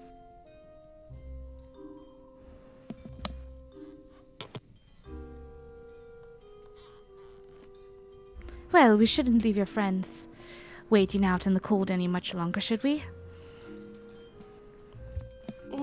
No, no, you're right. Thank you very much for this, both repairing my hammer and, helping me jog my memory. Well, of course, I didn't know, the relations between you all, and I figure something of this weight should be shared and kept secret, dwarf to dwarf. And she kind of gives you a playful, like, punch in the shoulder. She breaks her knuckles. No, I'm kidding.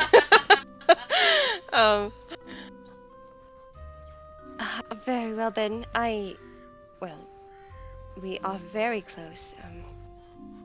I don't know if they know much about all of this, but perhaps I'll tell them, when the pieces are better put together, we can all go together.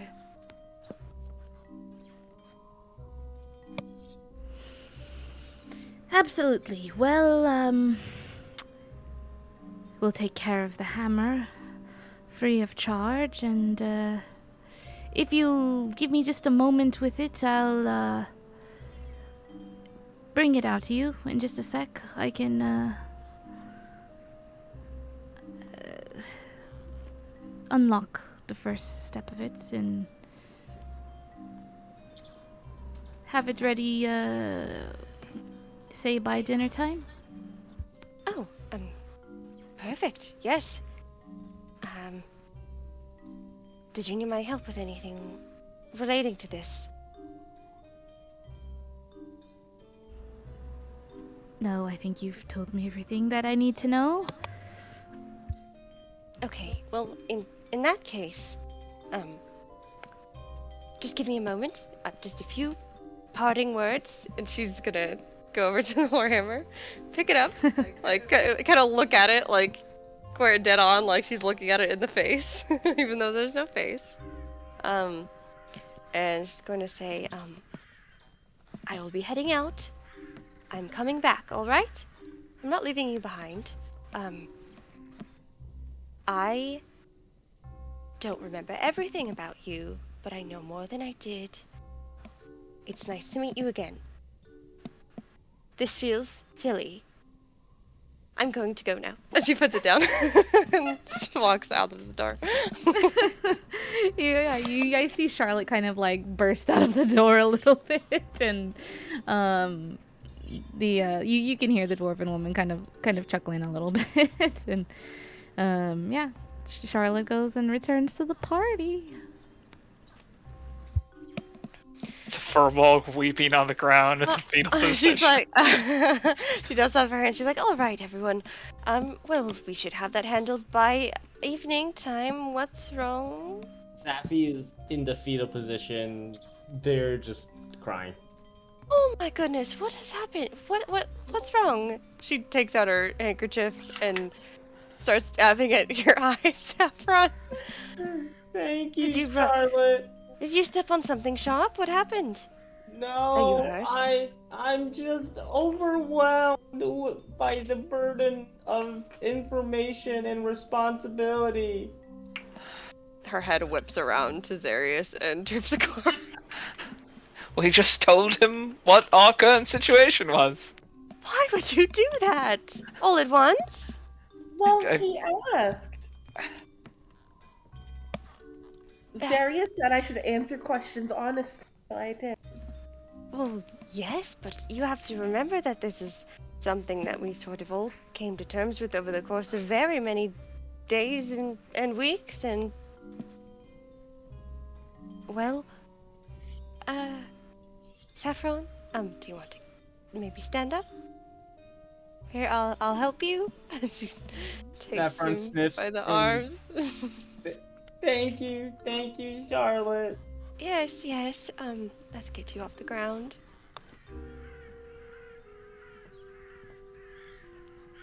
The Saffron is basically kind of. They're kind of in a fugue state. Because they basically had one person tell them that Terpsy talks to ghosts and is being pursued by a cult of devil worshippers, and on the other hand, there's also somebody that's going to turn into elephant. So it's basically stuck between a rock and a hard place, and they don't know what to do. Oh my god. You just feel like a little guidance like rush through you. It's like a warm, nice feeling. Feels like an internal hug. No, all right. I don't know exactly what was talked about here, but you are in safekeeping. You're very well protected. There's no need to be afraid. Okay. Thank you. Of course, if there's anything that you're worried about, just feel free to tell me. All right. Of course. I just want to know how far it is to home. Oh, when you say the word home, she's like, oh, like psychic damage. 'Cause Emotional damage. emotional damage. Because of what she just learned. Well, what do you remember? You told me a little bit about your cottage. Do you know of any sort of cities or anything like that? I'm not sure. Any important landmarks, perhaps places you like to go on walks or anything like that?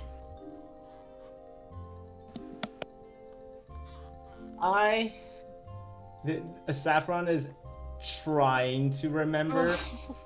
but they're. Oh God.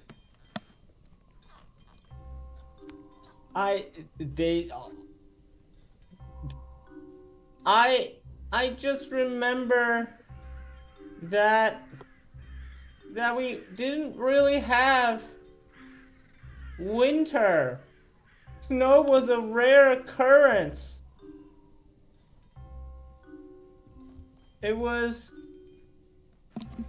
I lived on a farm. There was, and then they just stopped talking again.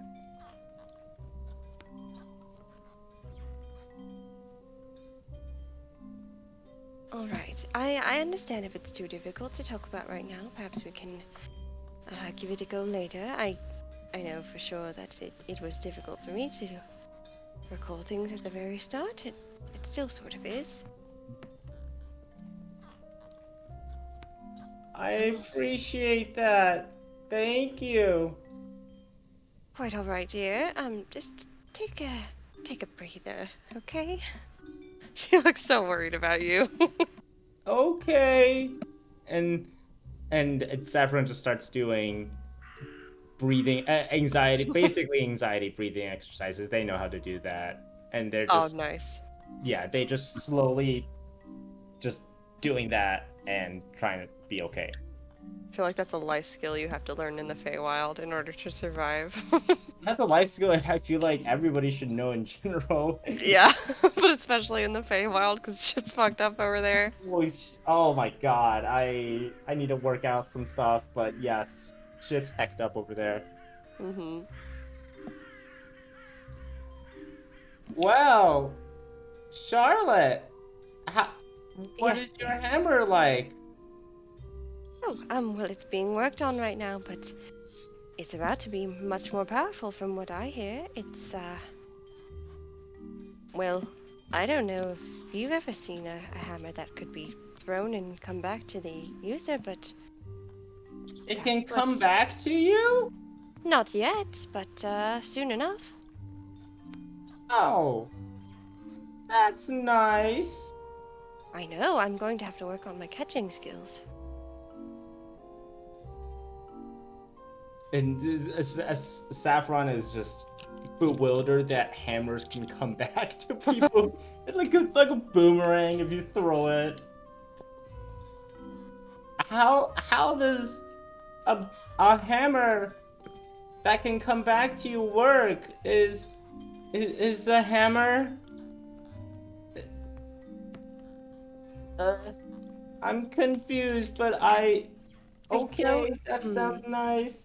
I don't know about the magical theory side of things myself, but I do know it's sort of like if you're friends enough with the hammer, it will do nice things for you. Okay. Charlotte realizes how insane that just sounded and is like, so did everyone get what they wanted? No, let's talk about this. You can become friends with your weapon portion. Well, not everyone, not every weapon. But this one, it appears to have that capability, yes. So think your special friend. Like the ghost. I s- With me. I suppose it's not that far-fetched, I'm imagining. Zarius is just looking over at the incarnation of his spellbook, just kicking his feet on his shoulder. Little cutie, I'm obsessed with him. It's a grimoire companion. Mm-hmm. Yeah, manifest mind for what are these scholar wizards? And apparently, if we have good enough friends, it will be capable of holding full conversations. Now that is unusual. But alright. I mean, What kind of accent is that for yeah. sure? What happened? It happened again! I love when he slips into Eastern European for no goddamn reason. I'm sorry. It's okay, it's fine. I don't know why I spent too much time with Gerard. It's fine. It's fine, Serious, Gerard. serious, what happened? Serious, I know. Hey, at least you didn't do like me and one time switch it up to a different character and then start crying because you're like, I miss that character. True story. At least that doesn't happen to you. We got a potion from Hallowed RPG for Terpsy, and I rolled her a greater flight potion. So Terps, you've got a greater flight potion, which gives you the power of the fly spell for 1 hour, and it contains 1 dose. Thank you so much, Hallowed RPG. We appreciate it. Thank you. Now we've got Yuan Ti who can fly. Oh It's god. gonna be so dangerous. Oh my god, she's one of those flying snakes. Flying Oh. so chaotic. Oh shit, you right? Yeah. Flying snakes. Yeah. And I imagine you all are walking and talking, making your way towards the inn, question mark? Yeah, inn's fine. Then I want to talk to the sheriff. All right. You make your way to the inn, and as you do, you head in to. Let me pull up that map there. Da-da-da-do. You make your way to the inn. Let's see. And you see Dory and Mistral on the stage, basically doing like a duo. Like they're both like just playing their instruments together, and the folks in the North Look seem to just be having the friggin' time of their life, enjoying it. Now this place, the North Look, when you come inside, it is a very, very large inn and tavern. The establishment is very, very nice. It's also filled with mercenaries and adventurers. It's a little bit rowdy. You can tell that from the looks of it, the tap room seems to be the best spot in all of 10 towns to get leads on ventures. As you see, the adventurers and mercenaries that you see in here, they seem to be quite they've got quite a bit of coin on them. They don't seem to be lacking in that area. You do see an area where people seem to be bringing in items, getting paid, where you can assume they have like a system for like quests and such, or kind of jobs essentially that people can take.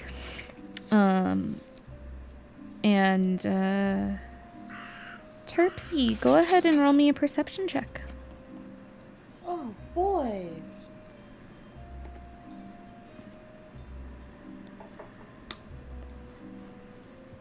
That is a 17.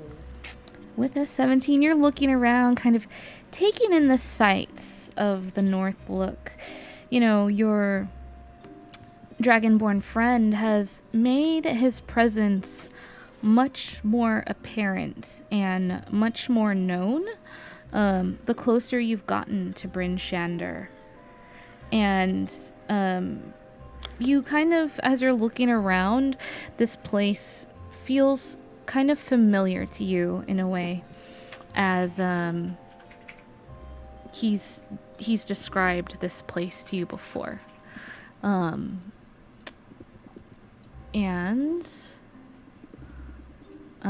me see. No, the blacksmith is not with you all. Sorry about that. Let me get her off the map. And you look around and you see something kind of strange on the wall that kind of draws you in. You see a large battle-scarred knucklehead trout on the wall that kind of almost calls to you.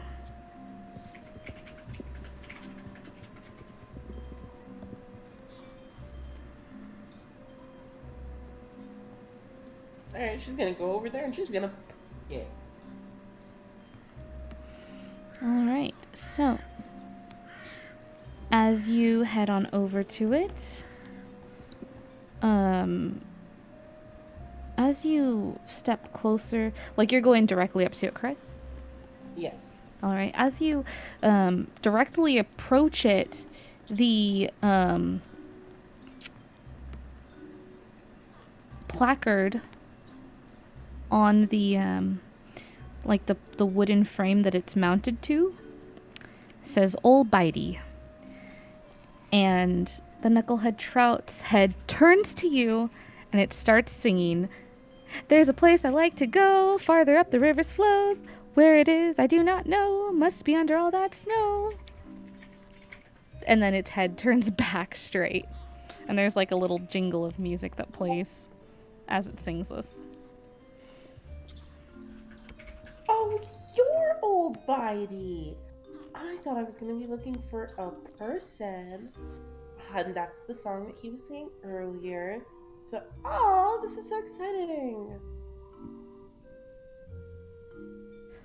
As you're kind of taking a look at it, you watch as your friend appears beside you in his spectral kind of form, and he starts to kind of chuckle. So you found old Bitey. Yes, this was not what I was expecting.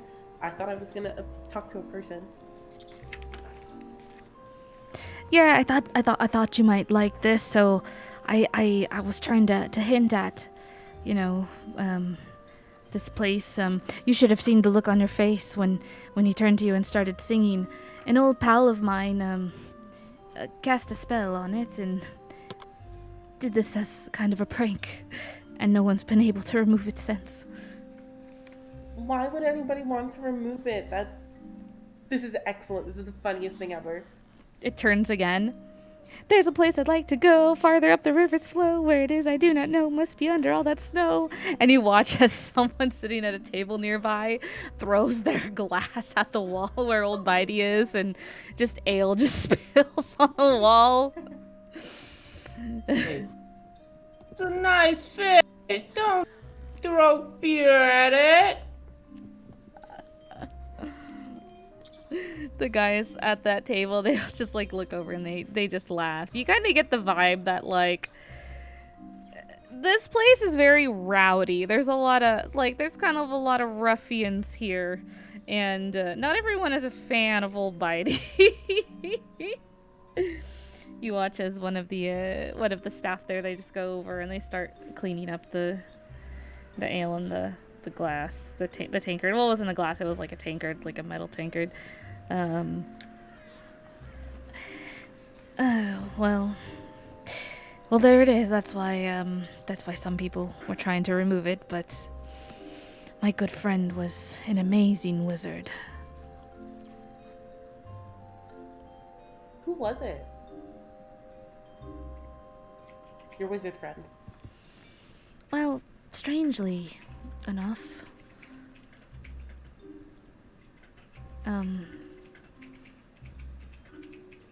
his name was Hevik Strongmace, though he wasn't good with a mace at all and wasn't very strong. I think that's why he came to travel with us. He was a bit of the black sheep of the family and wanted to pursue books and wizard and magic and all that kind of thing. He was a nice dwarvish fellow. Strange but nice. He would do stuff like this a lot. Pranks and the like. You know, my wizard friend Zarius is kind of like that. You know, like being black sheep for doing magic or whatever. And he's really weird, but he's nice. But he's not funny. I wish I get to meet more fun wizards, because him and Sefik are not very fun. But Dazan was really fun. And your friend sounds a lot of fun.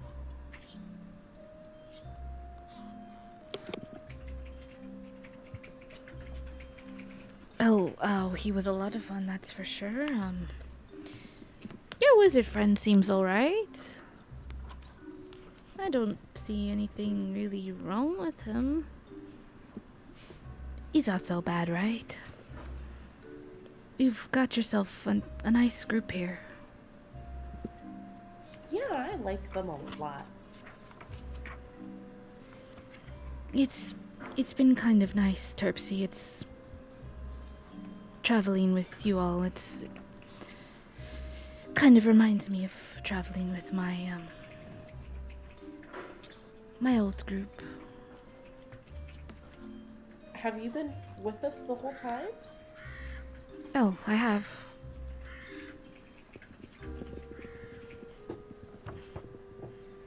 I'm so sorry that I didn't notice before. Oh, it's okay. I just I haven't been wanting to really bother, and I know that it's kind of a lot, you know, the seeing ghost thing and everything, and I didn't want to be a burden, but I've been with you ever since you left the temple, kind of keeping a watchful eye and being a garden dragonborn or something, if you will.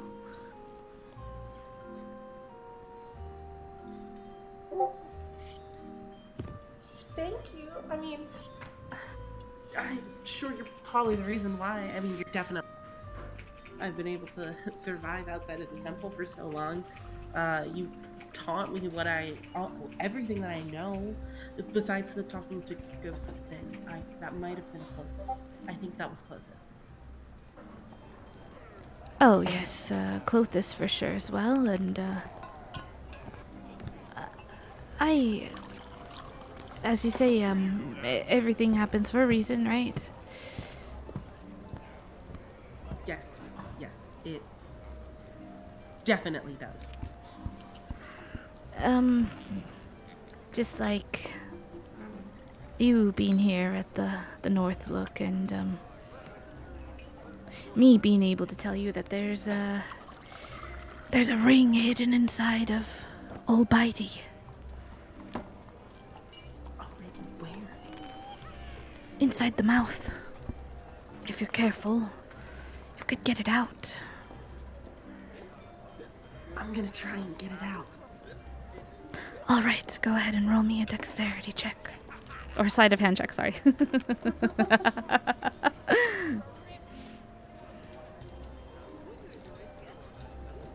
wow, that was bad. 11. 11. Okay, give me just 1 second. You go ahead and you start to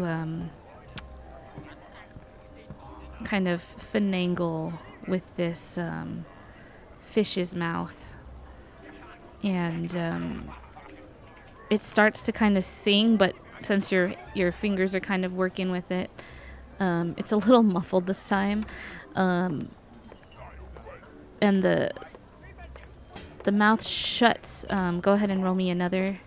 Go ahead and roll me a dexterity saving throw.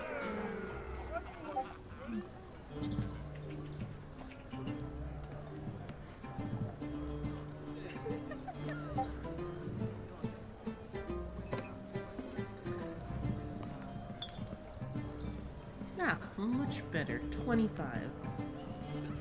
All right. You, as the mouth kind of shuts, the jaw kind of shuts down, locking tight, you're able to pull your fingers out quickly enough without getting them snapped at. Go ahead and roll me another sleight of hand check. Damn, no, fuck, that's an 8. All right. That's an 8. So as you go ahead again, this time opening its mouth very slowly, it's having a hard time to open. It starts to sing, and while it's singing, its mouth is going kind of open, close, open, close, open, close. Go ahead and roll me another sleight of hand.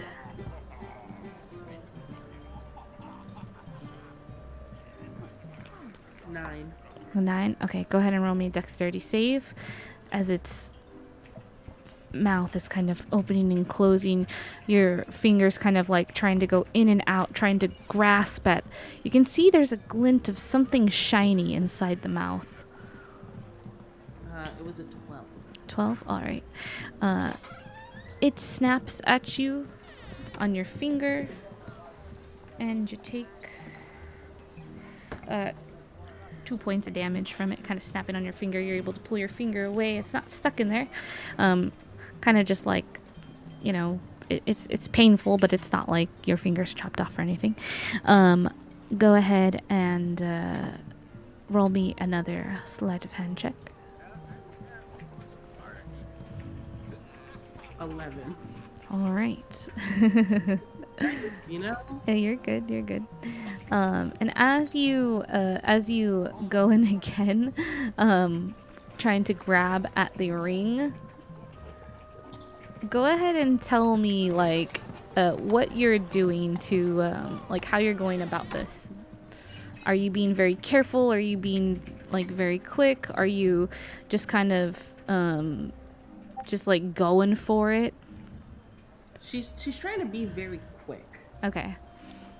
Okay, so as you go in very quickly, you're able to grab the ring and pull it out, and the ring drops on the floor. You hear like the clink of the ring on the ground. You watch as it rolls, and go ahead and roll me a perception check to find it.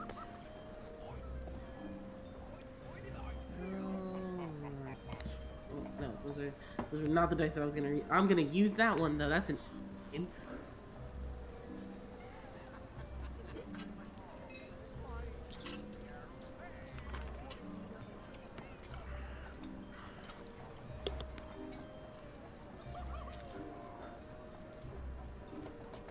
What was the roll? Oh, sorry. An 18. In 18, you are able to find the ring. As it rolled, it kind of hit up against the side of someone's chair and kind of falls over, and you're able to spot it and snatch it up quickly. The gentleman kind of looks at you as you kind of scramble to go and get the ring, and kind of grins at you and hello there, ma'am, can I buy you a drink? No, thank you. She's gonna look the ring. All right.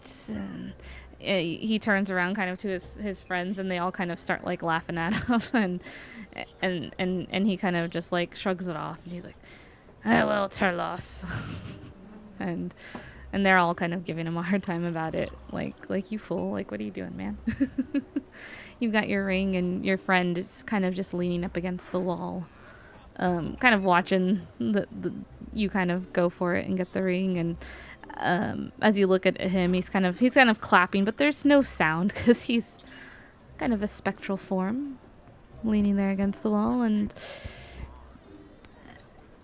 well, you've got the ring. It's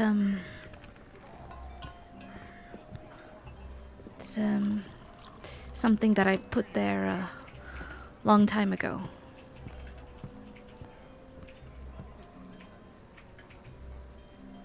Is it like a magic ring or is it like a regular ring? Does it do stuff? Well, of course it's a magical ring. I am surprised that no one else found it. Although, what do you expect with all these? And he kind of like motions around the room. He's just like all these idiots, basically. Like, of course no one's gonna look in the mouth and find the ring. It's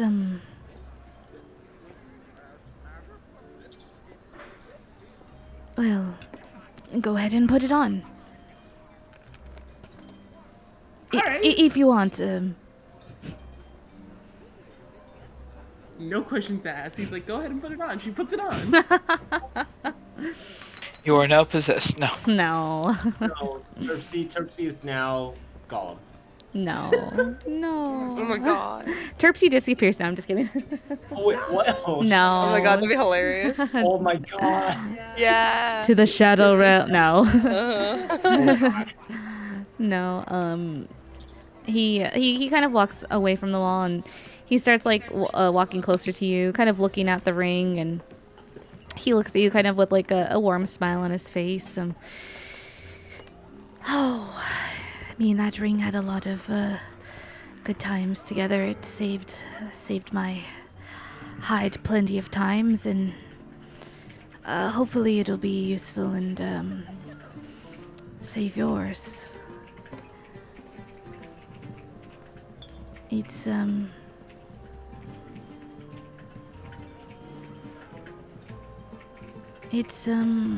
allows you to do things more than you normally would.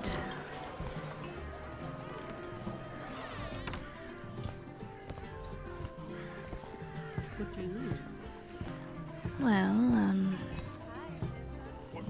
can move freely across terrain that seems difficult, and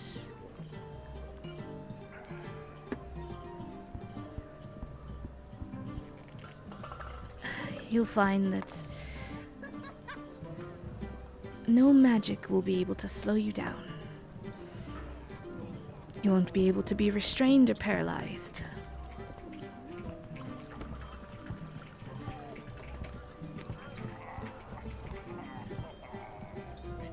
Very useful in battle.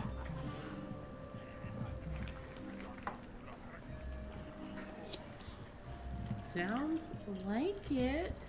Now bad guys are never gonna be able to follow me. It's already kind of difficult for them to do that. But now I'm just even better.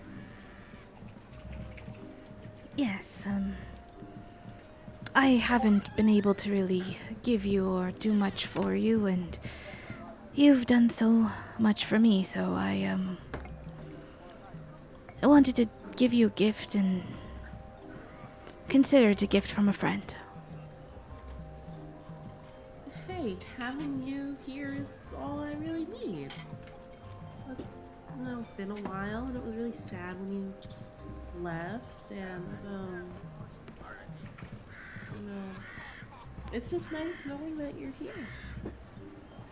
Well, yeah, you're the only one left that I know that's still walking the material plane, so the only one left for me to pester, really. And he kind of gives you kind of like a weak smile. Well, feel free to pester me anytime. It'd be really nice. It'd be like old times, kind of. Yeah. Perhaps I'll make my presence known a bit more regularly if you'd like that. I would. Although I should probably tell my friends that I'm talking to you, because they get kind of freaked out when I just start talking to people they can't see. Oh, you should play a prank on them.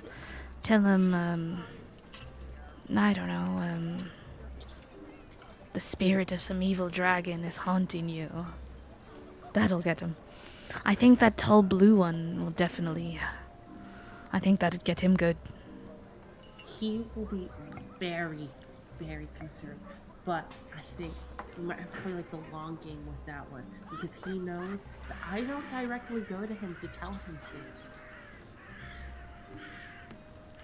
Oh, kind of like a reverse psychology. Yeah, kind of like just have like weird stuff happen, or maybe I just like kind of like say like more weird things than normal, I guess. I don't know, he won't really notice. I don't think he super pays attention to me when I talk to ghosts and stuff. Maybe he's just jealous. I think he's very curious how this all works, because he does not understand how it works. That's alright. Some people have to understand how things work, and some people are fine with just accepting the fact that things do work. And he kind of like motions to you, like he feels the way that you're someone who's just like, if something is like, you accept it. Like that is something that is like, you don't necessarily need to know the workings behind it. That is what I have been telling him for so long. He doesn't seem to understand that. I know, well, but figuring out how things work just takes the fun out of it. Yeah, but that's okay. We need people like of that mindset. People like him in the world. People like you and people like me. It takes all different kinds to, you know.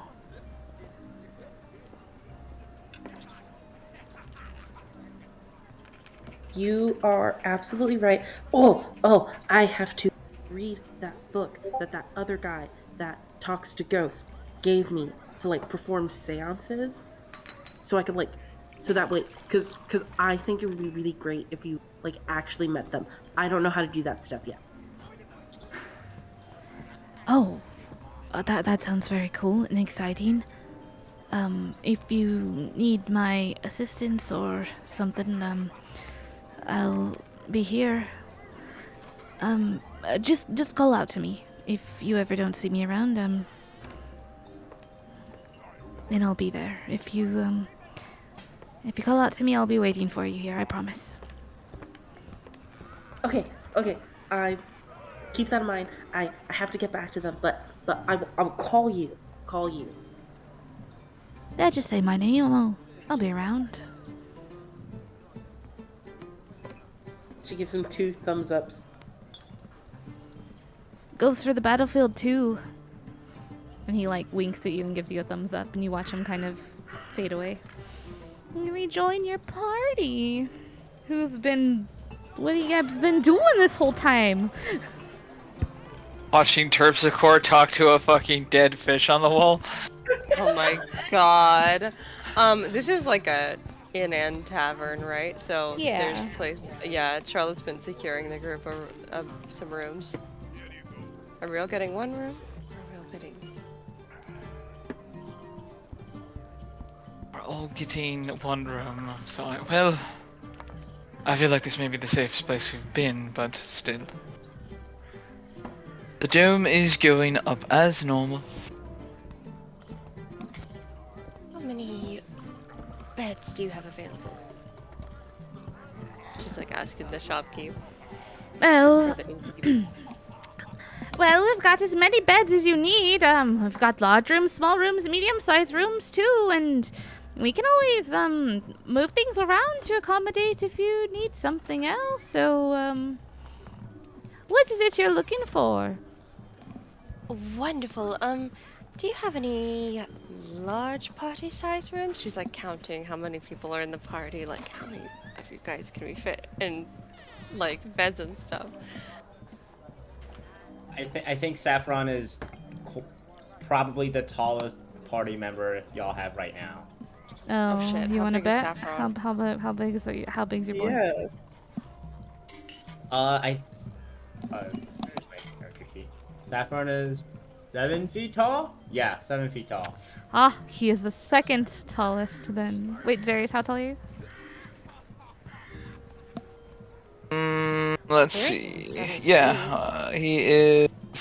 Yeah, he's 6'4". Oh, you are the second tallest, as Mr. is the first tallest, standing at a glorious 7'2". Oh, she's so tall. She's so big. Her mother is a cloud giant. Wait, who is the tallest? Sorry. Mistral, the big dumb blue bembo. Oh my gosh. Nice. Who's currently on stage performing with Dory. They're kind of like performing kind of back and forth and putting on a good show on stage, and the innkeep kind of motions over. Sounds like you'll all be needing the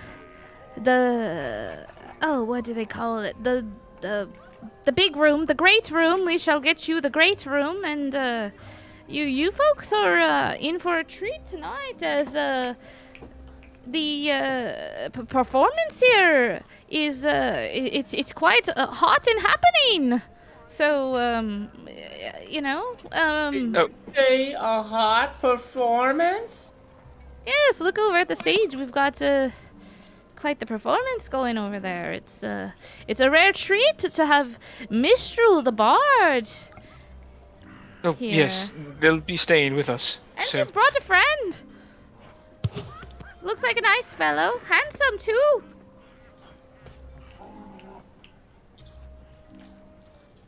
Oh, No, Mistral will be staying with us, as will Dory. Oh, you all performers too? I No, not all of us. can breathe fire. Oh, breathe fire. Well, please don't burn my inn down. I won't. I am competent. Breathe fire. Oh, you can just breathe fire whenever you like. Yes, but only if I'm paid, and only if my supervisor tells me to. She pulls out a gold coin and hands it over to you. All right, let's see it. You are not my supervisor. Therefore, I cannot breathe fire. I'm offering you good coin, and this is my inn, so why not? What's your supervisor pay? Saffron. I'll double it. I've never seen someone breathe fire before. I don't think you can match who my supervisor pays. And I point at Dory, who Oh. is literally my supervisor. Oh, the handsome fellow's your supervisor. Well, what are they paying you? Money? Yes, dear, I heard you the first time, but how much? How does money work? Well, you want something, you see something you want, and you see how much it is, and you hand the money over, and you get the item.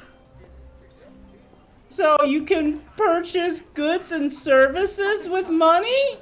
Absolutely! Just like I'm trying to do here with you, I'd like to purchase the service of seeing you breathe fire, and you all are purchasing the service of staying at my fine establishment, the North Look.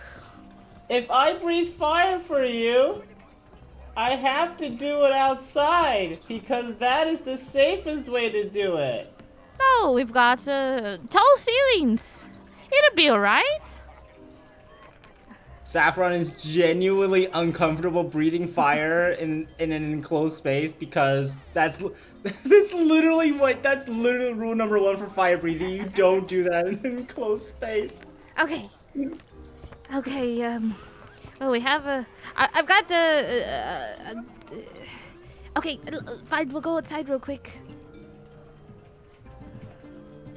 Thank you. Oh, thank you. And she does a little curtsy to you with her little apron, and she kind of rushes to outside. She's like an older lady, like an older human woman. Okay. You wanted to see me breathe fire? Oh yes, let's see it. I should have brought some marshmallows with me. Okay. Step back. Give me a minute. And Saffron just starts going through the process of, just preparing the practice of fire breathing, which I don't know why I know so much. This is just Danny speaking. I don't know why I know so much about fire breathing, but it's fine. It's fine. Don't worry about it. It's okay if you can breathe fire in real life, Danny. It's fine. I wish. I can juggle, but that's about it. Same okay. thing, right? Tomato. Okay, so they I'm assuming the rest I don't know if the rest of the party has come outside to see me breathe fire, but if they haven't, it's just me and this old lady. Absolutely. Come outside to watch this shit. Hell yeah, let's go. So y'all see just Saffron, they're competent and they know they're professional, they know what they're doing, otherwise they would have burnt themselves a long time ago. So they get their fuel ready, they get their flame source ready, they make sure that they make sure they have a lot of damp towels around, and they give each of you a damp towel just in case something bad happens. I'm sure y'all can understand what the damn towels are for. And yeah, I begin to start putting. You see me take out a stick the size of. It's like a stick you would, like the innkeeper making the marshmallow comment was very apt. It's a stick the size of a stick you would use to roast a marshmallow on, and there's basically a black marshmallow attached to the end. Saffron lights it on fire, and then they just start putting it towards their mouth. All right, watch as I breathe fire. He's going to breathe fire, everyone! Look now or you'll miss your chance! And they breathe fire. Do I need to roll for anything? Go ahead and roll me a performance check. Oh God! What am I saying? Let's go. Oh, you use your guidance. Could I don't- say that I I gave don't- them How guidance? long does that last? Not very long, but could I have If you given them you know guidance that he's gonna before? perform and you're Yeah. we'll say that. You could. Awesome, thank you. I think that's a D4. Yeah, it's a D4. Yes. Okay. Oh God. What if Saffron just dies right now? Oh no. All right, let's do this. Oh Jesus. All right. Well. Oh, okay. That works. That is a 15. All right. So, yeah, you go ahead and get your preparations done. You go through kind of like your mental checklist from your many times of performing your fire breathing, and you'll watch as Saffron expels like just an impressive amount of fire from their mouth, shooting up into the sky. And the lady, the older woman, looks at you like just in awe, like her mouth kind of hung open, just amazed at what you were able to do. And she's just clapping like, "Oh my goodness, that was the most incredible thing I've ever seen in my life!" If you would like to perform at my inn anytime, let me know, and I would love to have you perform here. So something like that, the people don't see every day, and you could light up the fireplaces, and you could light up the oven in the kitchen, and you could. This is amazing. You could do a dinner performance show even. We could do it. What was your name? I don't think I caught it. My name is Saffron. You can call me Saffy. What's your name? My name? Oh, I'm just an old lady. My name is. Hello, just an old lady. Oh, well, my name is Noraline, but Aureline? No, Sorry, No, you're fine. Here, I'll write it out. Okay, thank you. You're good. Oh, that's not the last name. There you go. Thank you, Momo. No, you're good. My name is Noraline. But you can call me Nora, and Hi, Nora. if you're looking for work, we'd love to have you work with us here at the North Loop. I'm not sure if I'm looking for work. Like I said, I'm employed by my supervisor, and if I work for their traveling performances. So you'll have to speak to them if you want them to get me out of my contract with them. Oh, you have a contract with them? Well, Yes! I suppose then, yes, I would have to speak with them and, oh. Well, I don't want to interrupt the performance that they're doing now, and maybe if it's something you're interested, you could speak with your employer and and see if we could work something out, maybe. If you're not interested, that's fine as well. Of course, I will talk to them once they're done performing. You are very nice. Thank you. Oh, you're very nice. You're the sweetest little thing, but you're big. The sweetest big thing. And she goes to like pinch your cheek, but she can't really reach because you're so tall. The Saffron bends down a bit so this old lady can pinch their cheek. She like pinches your cheek, the both of them, and she kind of like squishes your cheeks together. She's like, "Look at you, you're so sweet and cute." And she kind of ruffles your hair. Oh my god, this old lady is so nice. Well, you all must be hungry, and you said you're friends of Mistral and that handsome gentleman. I didn't catch their name. If dinner's on the house, and she runs back inside. Oh, well, I was about to say, but that's alright. Oops. She just runs away, like yells, "Dinner's on the house," and runs back inside. Oh god. She's pretty quick for an old lady.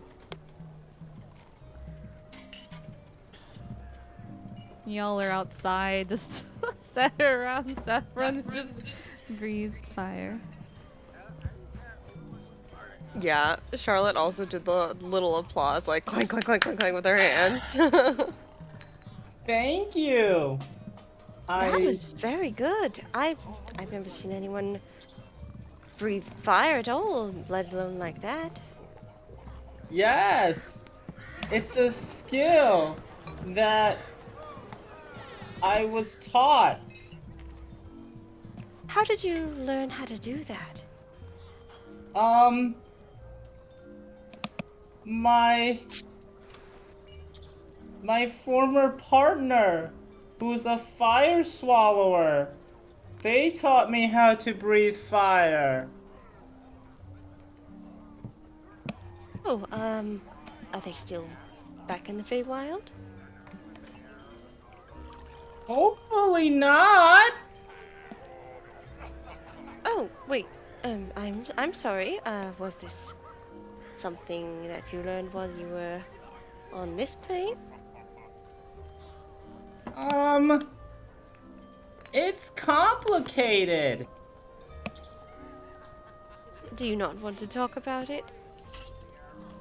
I think I'll talk about it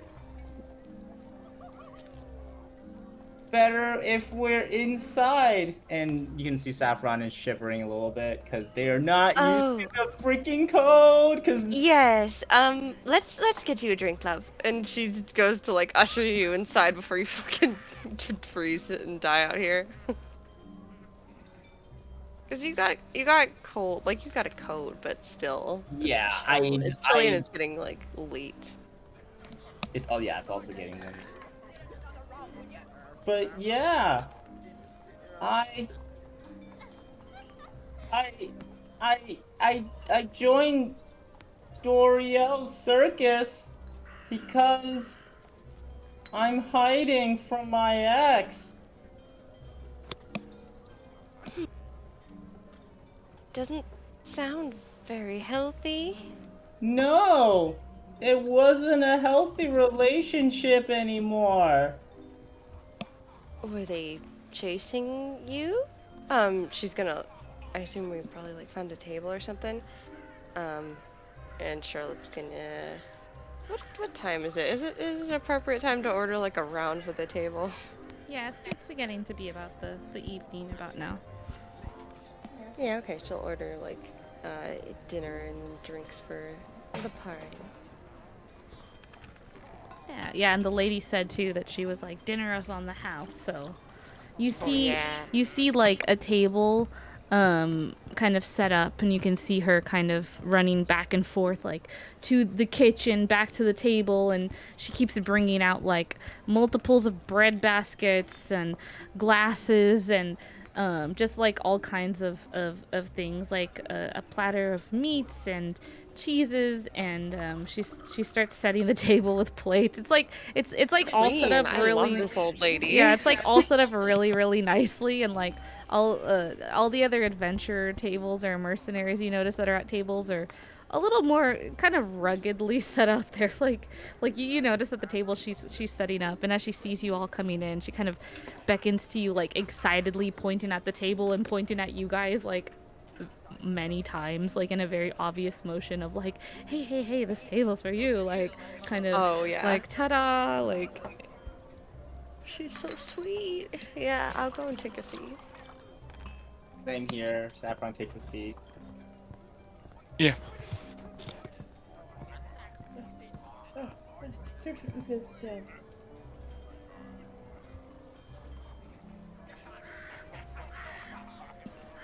All right. So you went to Dory's circus to hide. Is there any particular reason why the circus?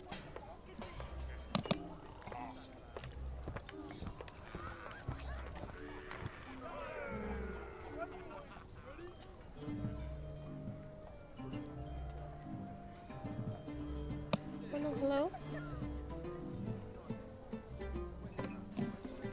Saffron? Oh, Saffron, your mic's muted. Oh, I'm so sorry.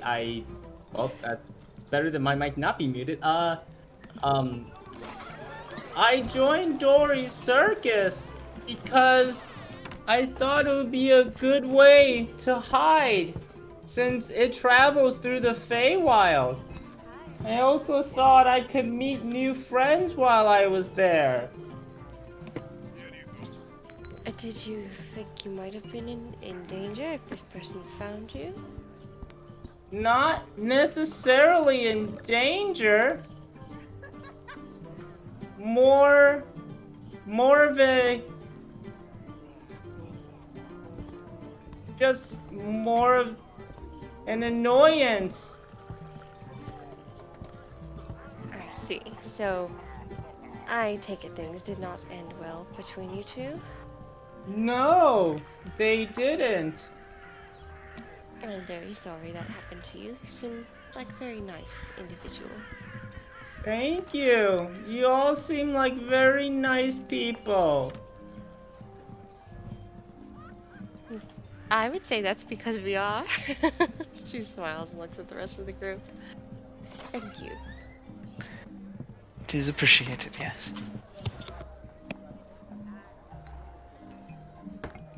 Yep.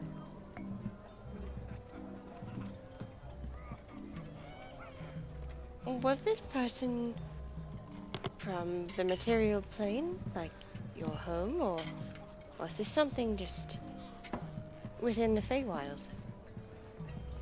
Is that why you went to the Feywild? I can't remember how I ended up in the Feywild. I think my former partner... Actually, I don't believe they ever fully told me if they were from the Feywild. They were a half-orc. And I don't really know everything about them.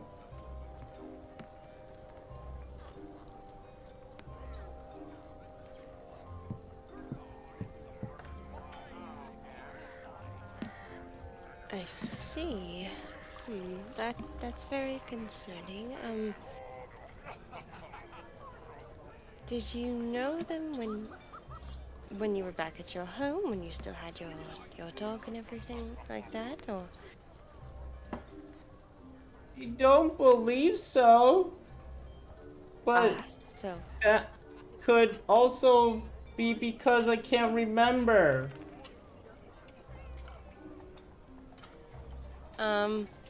Charlotte's gonna kind of like nudge Zarius and kind of gesture like a little tap on her temple, like asking him to cast message.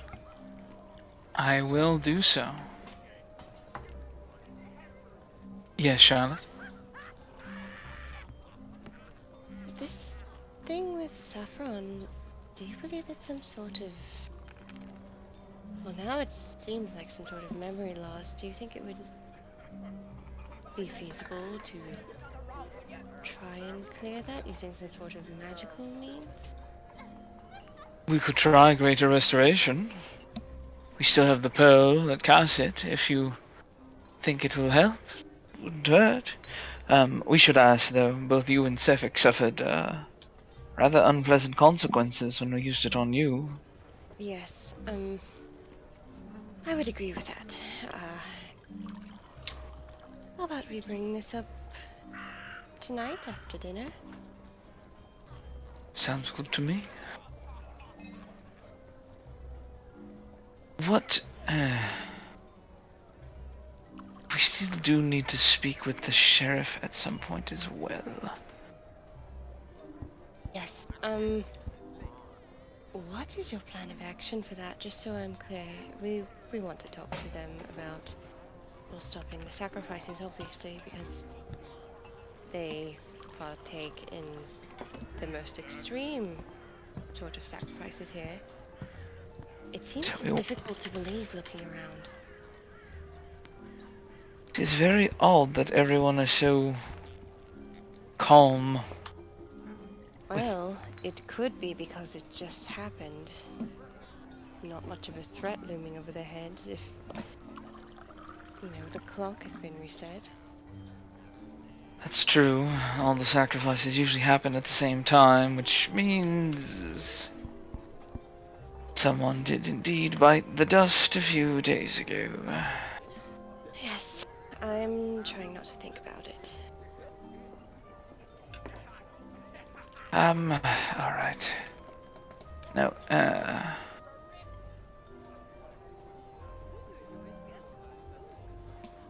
Alright, let's talk to the sheriff as soon as we can then. Right, about the sacrifices, yes? Yes, I am afraid that the guard's reticence regarding the speaker means we have another potentially unpleasant situation on our hands. Politics ever been pleasant? Never, as far as I'm aware. Alright, well... There, she just gives like a long suffering sigh, like... Alright, well... We don't really have a choice about getting involved. No one else seems willing to work on this problem, unfortunately, so... Oh, oops. I believe in us. We've done very good work so far. I agree, I'm just,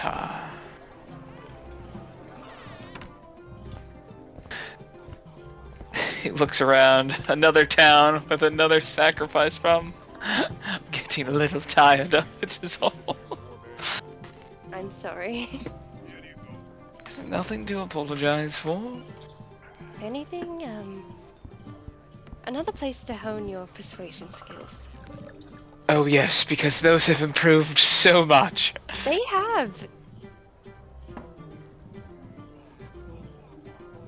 I don't seem... think you could convince paint to dry. I seem to have the ability to make people angry. If that was my goal, I'm very good at it. But other than that, let's be honest here. Well, I don't exactly have the most pleasant of ways of interacting with people. I disagree, but people get angry when they're passionate. This is a very divisive matter. It's understandable that people are a little more difficult to budge than they would be on other things. It's a tradition, so... It's a tradition that hasn't been happening that long, though. I don't know how they... Well, it's a tradition tied to fear.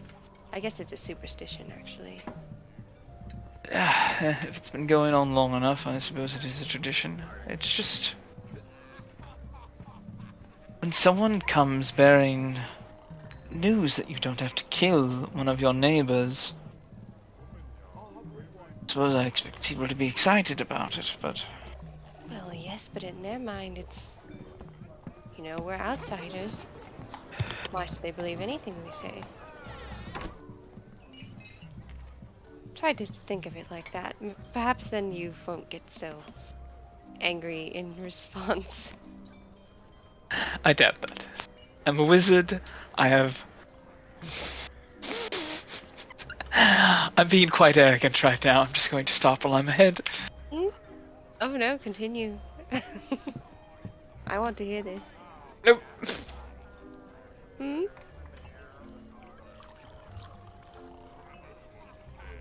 I'm not saying I know the best, but generally, we as a group have figured out what is going on most of the time.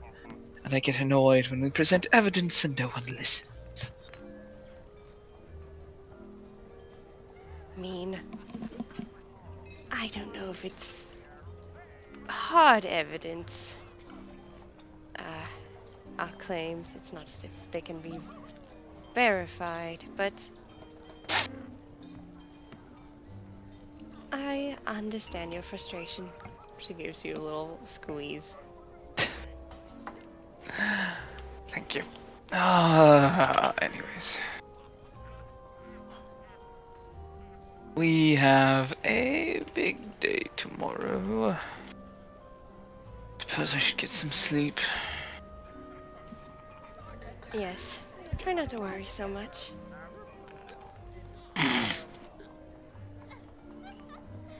Eat your food, Mr. Wizard. She's like, nudges you again, pushes her plate over to you. And what about you, Miss Talking Hammer? Oh? Oh wait, I don't know that, do I? Never mind. No, I did. She mentions the fact that it can eventually hold full conversations. Yeah, you know that. What are you going to do with a sentient weapon? Protect? Of course, that plan has never changed.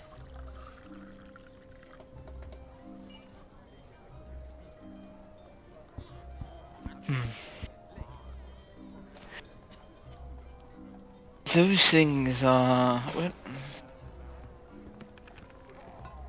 just be careful. They have their own wants and desires most of the time. Well, from what I can feel, what I know, we were apparently very good friends back in the day. I didn't sense anything malicious. You can be friends with a hammer? You are friends with your spellbook. Every wizard is friends with their spellbook. Yes, so you should understand. I don't know how cold metal can compare to the joys of arcane wisdom, but I will take your Oh? word for Keep it. going. He's saying that with a smile. She's like so deadpan, like, did you really just say that to me? Made of metal? Damn! Damn! That's what we call. Oof. That's a huge oof. Damn! You trying to become single he's tonight? No. yeah, he's smiling. He's just like he knows exactly what he's doing. Oh, that's absolutely an emotional damage right there. God. He's just being a little shit. Charlotte just like kind of hip bumps you on the seat. It's like, sorry, I can't be here. And she scoots back over. Alright, yeah, that's it. I don't know what else to do at the moment. So did she say that the hammer would be ready by evening? tonight. And just as you guys were talking, I don't want to interrupt, but bursting through the door at a 4'7", a dwarven woman and her partner come through the door. Both of them cleaned up much better than they were earlier. You know, looked quite messy earlier, working at the forge in their blacksmith shop. You see as the two familiar dwarven women walk into the inn and towards your table, and the one presents the hammer to you, and she kind of like presents it to you like in a kind of dramatic way a little bit. Yeah. Kind of like, you know that meme where it's just like the guy with the sword, Yes. like it's That's exactly Oh my god. yeah, like it's very dramatic, like that meme, like that one where the guy is like presenting the sword Oh my god. up to you, and yeah, and her partner that's now with her as well is also taking a knee, is bowing to you, both of these dwarves. Charlotte's like looking down like at this lady, like mouth half open, like, oh my god, like we're doing this in like a public place. Holy shit. Thank you very much for that. You may rise. And she puts like her hand out, like, please get up. Oh my god. They're so- No. They both get up, kind of like dusting off themselves, and the one that you hadn't met earlier, that you had heard from Swift, approaches you. Oh, mighty hammer, it is such a an honor to meet you. We both worked together on this tirelessly once my wife told me about the hammer and the nature of its owner, and it is a wonder to behold you. Well, it is very nice to meet you as well. she's like, this is so overly, like, she doesn't know what to do with this formality. Charlotte's basically a celebrity at this point, just for these two people, these two folks. Yeah. I mean, that's what it kind of seems like. That's what you guys are kind of seeing right now. Like, these two dwarves, like, approach her in such a way. That's like, the fuck? I love it so much. It's like a fan club. Oh my god. I very much appreciate all the effort that you two have put into this. Thank you very much. I'll let you know, how it handles. Did it give you any trouble? Am I able to do what you mentioned to me? The throwing and returning? And... Oh, yes, you can try it out right now if you like. Give it a throw over there, and it'll come right back to you. Why does everyone want us to do extremely dangerous stunts inside this tavern? Hold on just a moment. It's just the north look, it's fine. And you see on the other side of the room where she pointed, like, you see some, like, they've basically got, like, an axe throwing setup indoors, and you see some people, like, throwing axes at, like, the targets indoors. Just do it. Just give it a throw, and... It's one of those bars. Oh my god, I want to go there. You scare the shit out of him. Do it. And the other one's like, oh yeah, do it. That guy's a real ass. She looks at this like couple and she's like, okay, well they did work on this for free for me, and like they're just asking for a little show. Okay. She walks over to the area where they're doing the axe throwing, and she like gets her little stance for like throwing this warhammer like two. As you get ready to get up and go walk, no, throw it from here, trust us. Yeah, from here, you can throw it from here. It's not too far, it's only about 50 feet.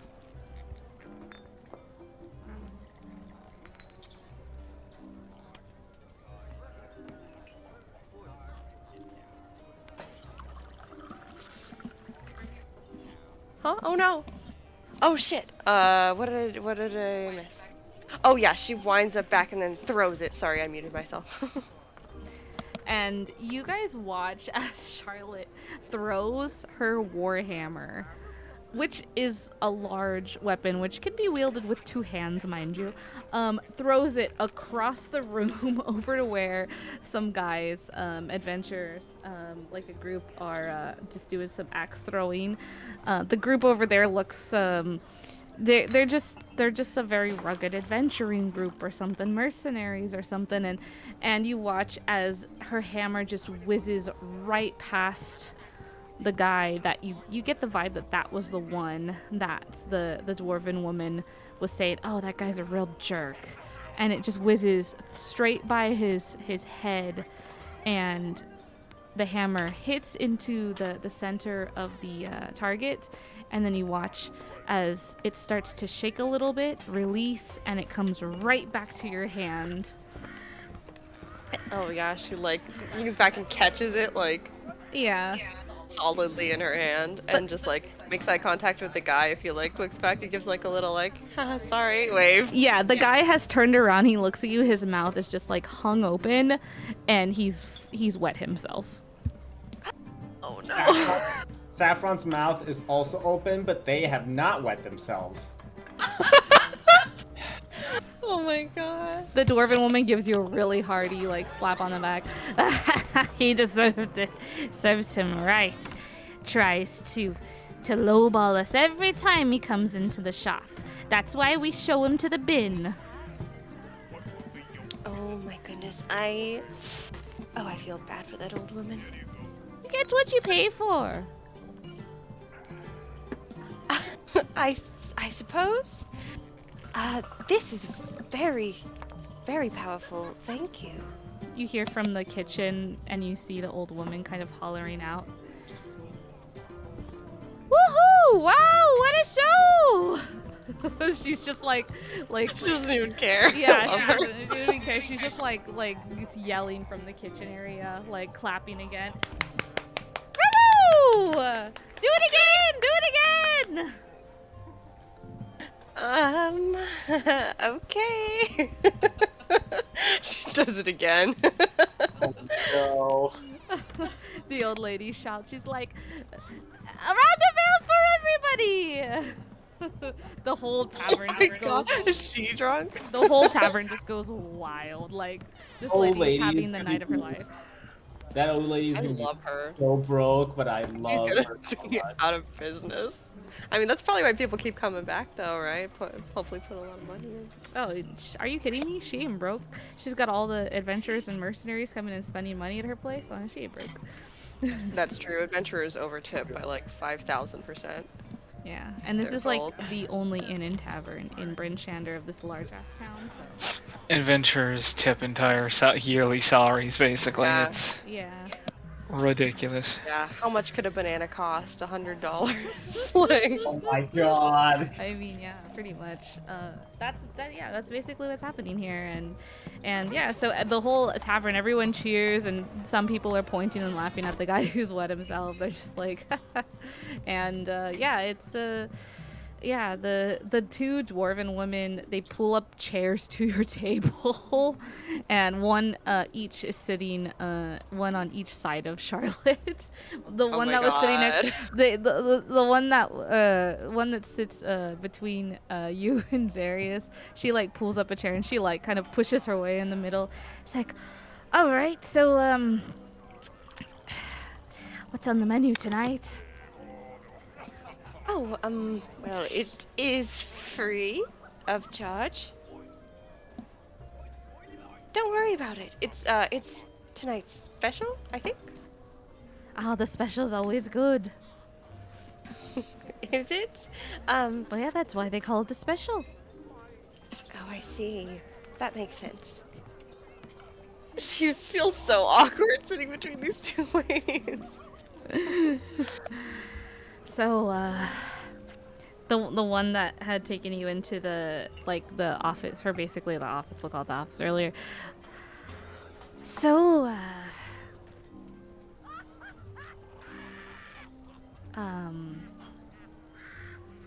hello. Nice to see you all again. Did you tell him about the hammer? I did. Everyone, well, I don't know. I don't remember their name. This is my hammer. As you can see, it can return to me now. That is courtesy of these two women. Very nice. They actually ended up, working on this for free of charge. I didn't expect that sort of kindness, so thank you. Well, of course we did. You're Mighty Hammer after all. What does mighty hammer mean? She's from the clan Mighty Hammer. Which is... Charlotte's like mouthing at you like, I don't know. Well, her clan is the ones that made this hammer, ages and ages ago. So it rightfully belongs to her.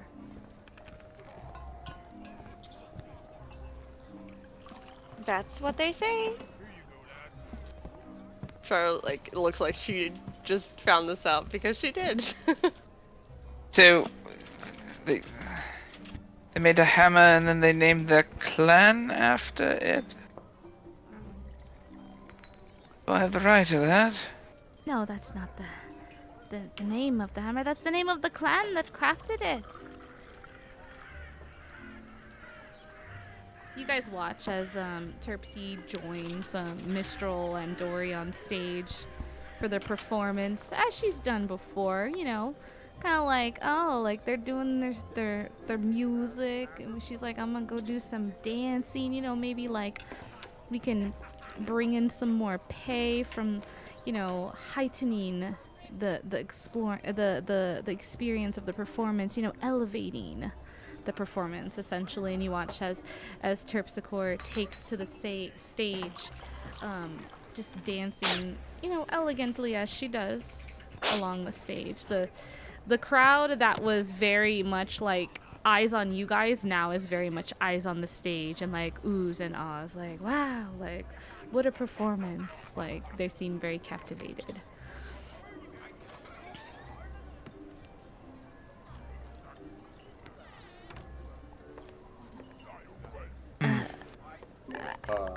I mean, I don't know the name per se, but it's surely it's got to have a name. What did you? Maybe once its true potential's unlocked, it'll tell you its name.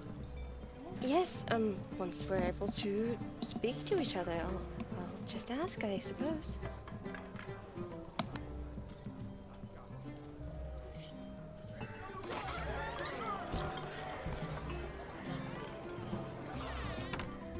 Oh yes, and we should have the rapier done in about 2 to 3 days for the lovely. She dances too. Oh, this is good. You watch as she pulls out her notebook and she's taking notes on like Terpsichore's movements as she dances. This is very, very helpful. Oh, helpful how? Oh, you can study the way someone moves. You can, you know, help create the weapon to be more imbalanced and more in sync with them, and them and the weapon can feel like one. More of like the weapon being an extension of themselves. Oh my, you are very, very deep into your craft, I can tell.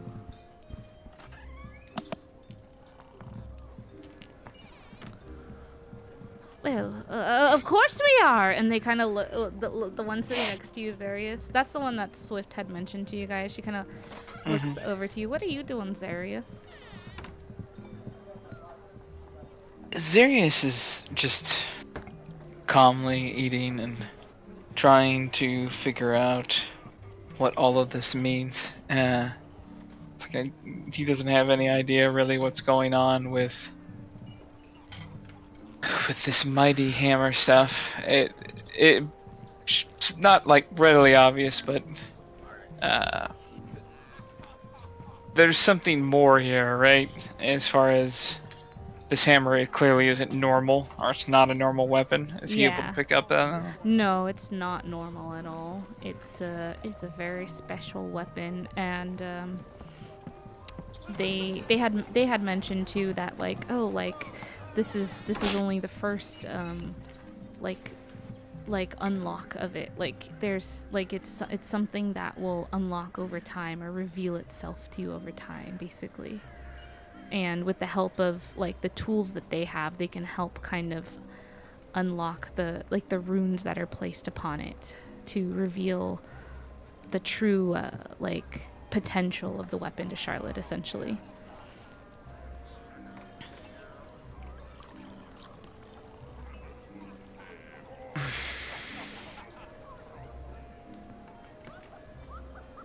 Charlotte,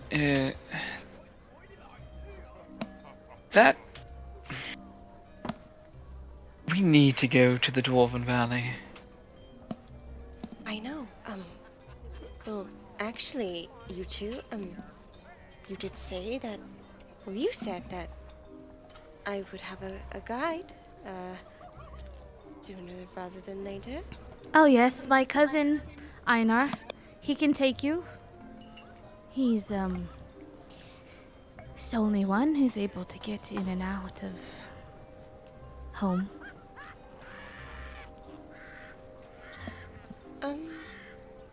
If I may ask, why do you say it like that? Like, you know, home? Is here not your home? Well, here is where I've made my home, but it's not my home. I made a choice when I left there. Both of us did, and we made the choice to make Brynshander our home. If it's not too much to ask, why did you leave? Oh, well, like I said, my cousin Einar is, the only one who's able to get in and out. The dwarves, they've been kept their doors closed for a long time now. And if you leave, then it's a choice that you have to make, and typically going back is not an option. Einar's a little special and his skills and capabilities, but he's the only one that I know of that can do what he does, going in and out like he does. He doesn't really like staying cooped in, more likes being out with the nature, and it's only natural for him, being the black sheep of the family and all, and it's kind of nice. I get to see him, and I get to hear about how things are back home, and he gets to bring stuff out to me. I get to send stuff back with him, and it works out well. Why is it so difficult to go in and out? The doors have been shut for some time now.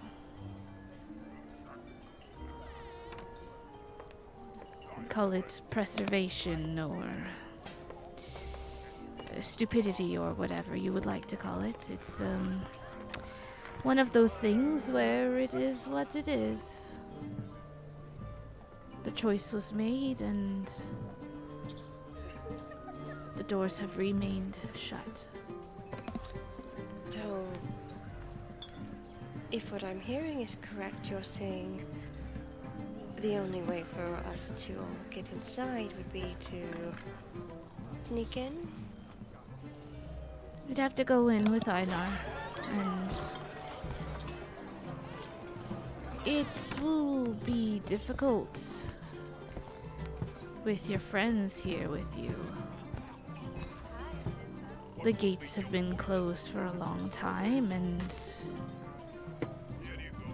I mean, I can't say I've ever seen your type before. And they kind of look at you, Zarius. He's sure to stick out like a sore thumb. This one too. They look over at you, Saffron. Well, Yeah. your whole group actually. Eh, Is it all? It's all dwarves, isn't it? it's all dwarves. Oh.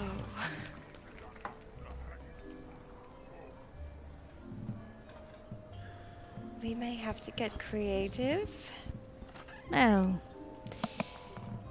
if you are who we believe you are, then maybe you'll be alright. I mean, your name carries quite a bit of power with it. If you don't mind me asking, what do you mean by that? What exactly does my name mean? The Mighty Hammer name is a Mighty Hammer clan is very highly respected. Highly respected clan amongst the dwarves. Lots of stories about Mighty Hammer. Well, that's fine then. When we make our way over there, I'll just tell them all that I am a mighty hammer.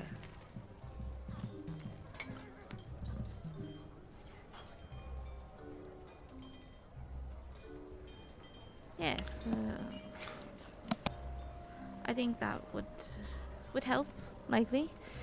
I don't know the state of things. I never be able to help you more with that, but it'll be your best way in, your safest way in, your surest way in without much of resistance. What does the mighty hammer name mean besides the crafter of the hammer? They're a very well-respected family. Can I insight check that? Yeah, sure. Certainly you can. That's a 16. Yeah, you can tell that they don't say that lightly. They're just like, yeah, you're just like, from what they've been saying, and you kind of like vibe checking them, you're just like, you kind of are a little, it almost kind of makes you a little bit more curious about Charlotte, like, who the hell is or was she? Like, you're just like, she was someone very important or connected to someone very important or from a very important family. Like, that's interesting. That's very interesting. But there's no other indication from their actions, like why they were respected. Are they being hesitant about it? What is going on there? They aren't being hesitant about it. They're being they are being like respectful in a way. Like, they don't want to they kind of come off as like they like they respect them, so they don't want to like talk too much about them, I guess, and they're trying to be like a little careful about what they say. Like, Okay. it's not like in a negative way at all. Like, it's all in a positive way. Yeah. It's just they seem to be being cagey about why it's a respected name. So I see. But if he's not getting that sense as far as that they're not going to tell him, he's not going to push on that, so.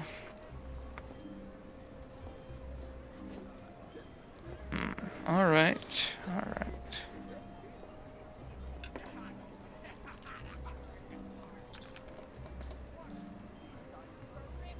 What else would you want to ask him?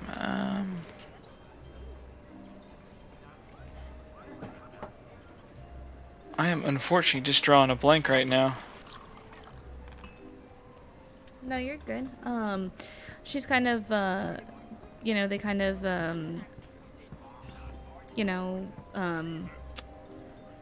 they, at you kind of being like inquisitive towards, things there, you know, mighty hammer, there's a lot of, notable dwarven clans, surely, you know about some of them? And they kind of nudge at you, Charlotte. Oh, I know of Bernard Truesilver. Very big fan. Dwarven clans? I don't. Not really.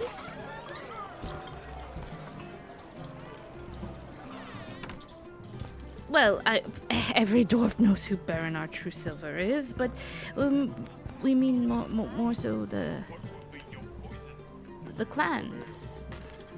There's famous, well-known stories about, right? Like, Think back about 2 years, and then assume there's no more knowledge than that, and that there's never been any contact with the dwarven clans.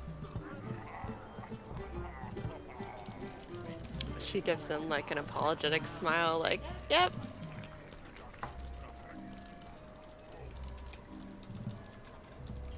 oh, I see. Well, wow, that explains a lot. I have some very unfortunate gaps in my memory, yes. Not as many as I used to, but still quite a lot.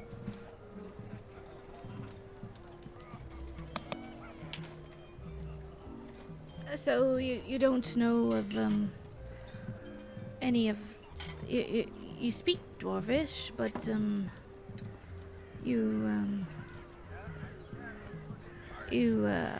don't recall any like dwarven history or your own upbringing or your own self. That is why you don't know who gave you the hammer, isn't it? More or less. I know Dwarvish, and it's honestly more of a surprise every time when I hear it, recognizing the words, but it's very much intact. The details, however, are mostly fuzzy, especially names and all that. Oh, okay. I know.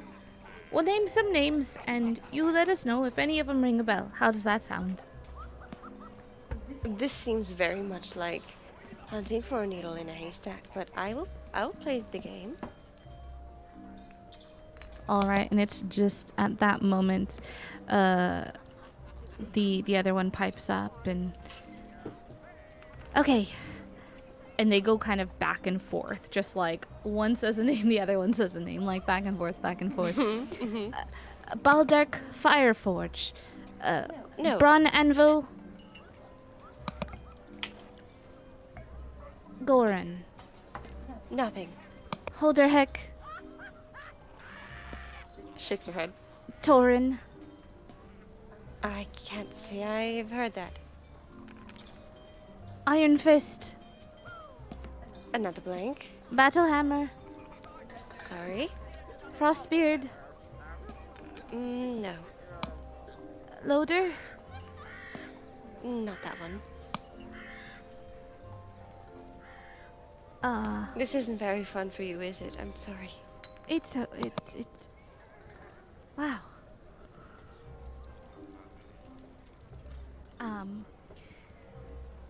All right.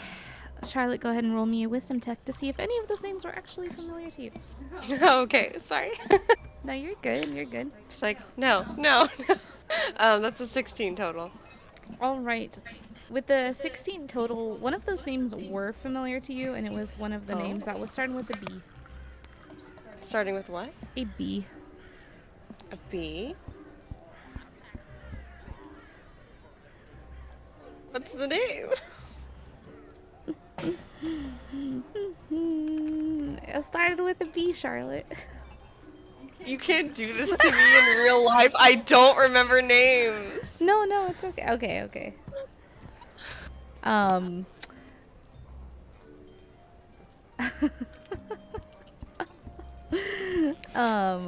so sorry. No, you're not. Sorry. No, I am. Hold on a second. Emotional damage. The joy. Damage. The joy of not of making your players write everything down going forward. No, you're good. No, you're good. You're good. So the name that was familiar to you was Battlehammer. Okay, Battlehammer. What does she get when she thinks about the name, like, Battlehammer? What makes it feel, like, familiar? She's just like, oh, I know that one. Like, Zarius can tell you about that one. Yeah, Zarius or John? Big, like, notable dwarven history buff Zarius. the eye roll. It's the eye roll for me. I wish I could see that eye roll in person right now. Oh my god. It was 10 out of 10, the eye roll. That's some bullshit. You can't just put one of my favorite literary characters' clans and not let me talk about it. Oh, I can't. funny. Would you like to roll me a history check? Have you read up on Dwarven history? No, I don't think he has. There's been no books to read. No, Suffolk has a Please, plethora DM. of books. I don't recall you looking Suffolk for has a books plethora or of books. library. Suffolk has let you use anything in his library. He's got fucking everything under the sun, pretty much. So if you feel like you found a book of his on Dwarven history and would have read it, then you tell me, boss. Nah, I'm gonna look for libraries in town so I can start reading books during downtime. Okay, we 'Cause can go to the library together and research that shit because I'm curious. Suffolk has a bag of holding that's literally all books. Oh, okay. Alright. So I just need to be like, Civic, can I check a book out, please? Yeah, no, seriously, like, because I know you've asked me this before, and I'm like, yeah, his boy's got books. Like, he's a traveling library, essentially. Because that's what he does, is okay. travel around. He writes books, he collects books, like, that's his whole personality. When did I We have stop? Wikipedia, we have Wikipedia in real life. Yeah, That's epic. the- With the power of the internet. the only because dictionary. the only thing I have written down at the moment is Zarius has read Feywild 101, everything you need to know about trolls, and basic survival skills. But I don't know what else he would have worked on reading, and I'm assuming that just comes from history checks. But if Yeah. you'll let me, I'll absolutely try and get more knowledge for stuff. If you feel like, because I know that like you read and you chill in your downtime. I'm not gonna keep track of anything or something like that. You basically, Zarius has access to books. You guys are on the road. You definitely have time to be reading books. So if you saw in Suffolk's collection, which he does have, he has history. Basically, he has like history books. He has like mythos books. He's got like all kinds of books, you know, flora and fauna and creatures of like different places, and like he's got all these different kinds of books. So if you were to come across a book about dwarven history, if that would have tickled your fancy or Zarius's fancy and you felt like he would have read it and picked it up, I'll let you roll a history check on it, basically.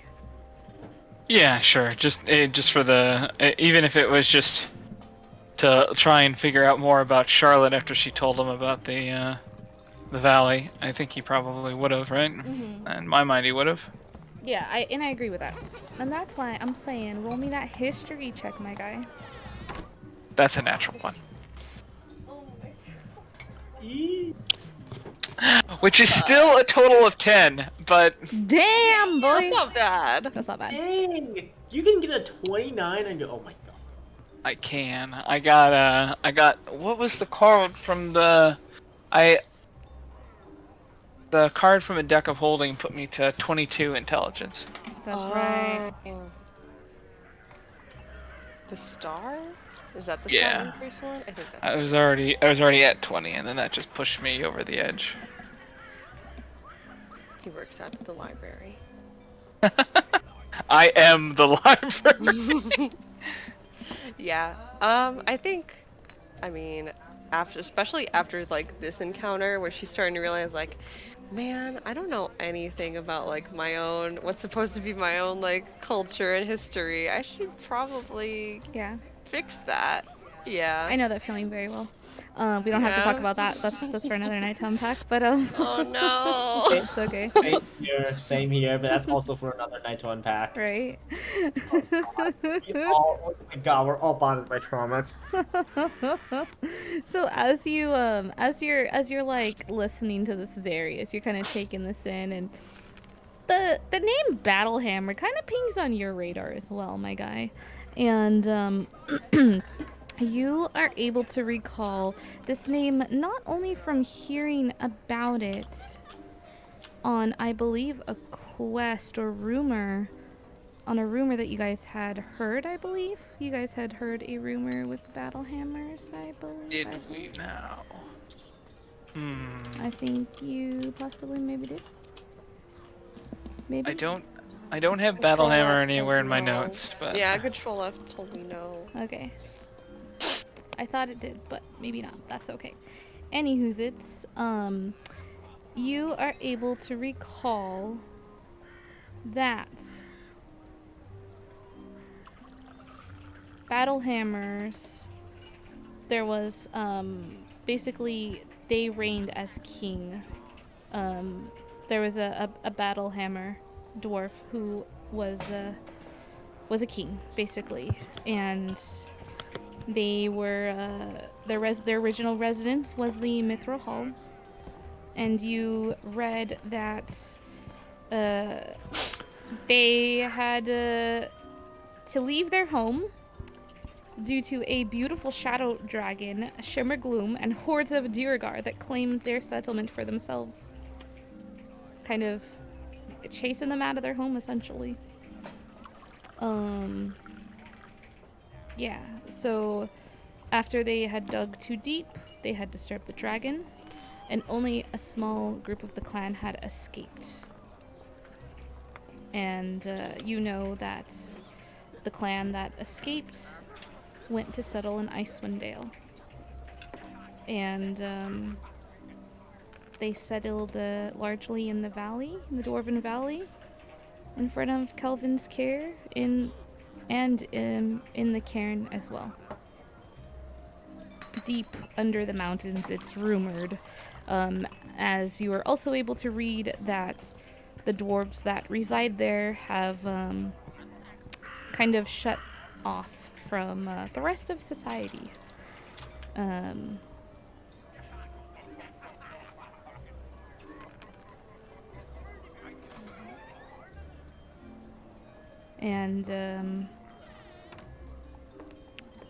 Yeah, you know that some of the dwarves returned to the Mithril Hall, and you know that some of them have remained here in Icewind Dale.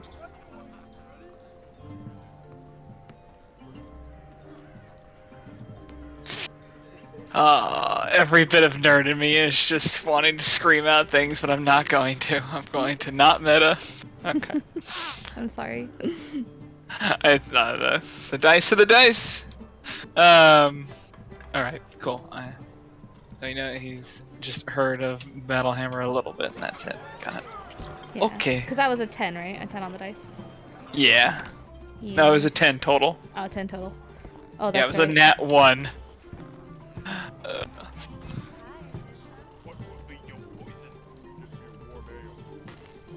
Yeah, so...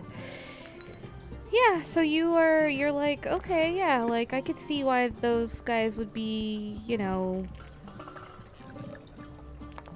like, that's interesting, You're like, yeah, I read about the battle hammers. They seem like pretty cool people, you know? Yeah. Alright. I will write that down and go searching for more Battle Hammer lore later. You can definitely read more books on the dwarven stuff. Or maybe you could have some conversations with your new dwarven friends, who knows? And your new dwarven friend you're gonna meet, who is the cousin of Tori's, so It's all coming together. yeah. Yeah. Yeah. Don't we love that when that happens? Alright.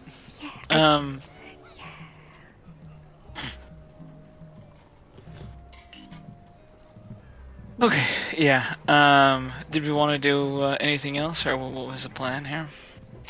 You all let me know. You all watch as kind of Saffron sleepily, kind of waves and mumbles to you guys, and kind of takes themselves upstairs to your VIP suite that the lady had mentioned. As she sees Saffron kind of heading up the stairs, you see her kind of rush over to Saffron's side, this elderly woman, and she kind of wraps her arm around him and guides him up the stairs, and you see her talking with him and laughing, having a good time. She seems very, very happy to help your pal Saffron up to their room. Very nice of her. Definitely not ominous at all. Oh my god! I'm just kidding. It's not. Leave her alone! It's not ominous. She's a nice old lady. She's not a hag. She's a nice old lady. It's basically the Grudge. Okay, good night, y'all. I'll talk to you. Have a good night. Good night. Thanks for joining us. Yeah. All old ladies are hags in Momo's game. What? She's literally so nice. Literally so nice. She's the nicest old lady ever. Trying to lure us into a false sense of security. I'm on to you, Momo. I would never.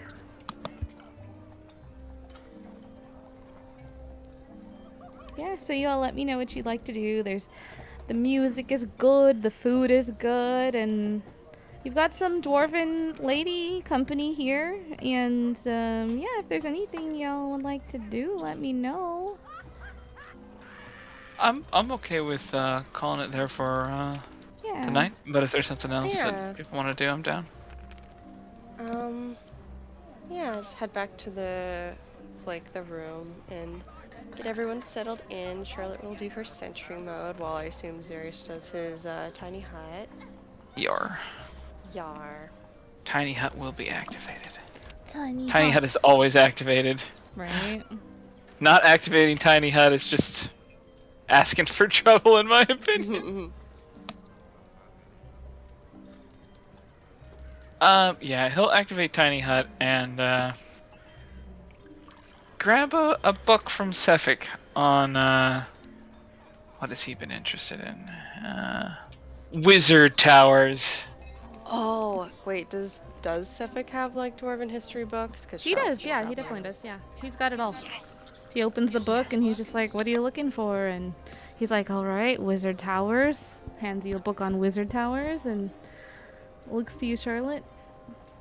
Can I be part of the book club? Oh, absolutely. Any book you want, it's yours. Do you have any on dwarven history? He reaches inside, pulls out 2 books and hands them to you. 2 of them. Thank you. She takes both. Yeah, one book for each hand. Zarius, yeah. do you want another? Can I read 2 books at a time? I might be able to. You have 2 eyes. I don't see why not. That image is terrifying. I could have 3 eyes. Give me a moment.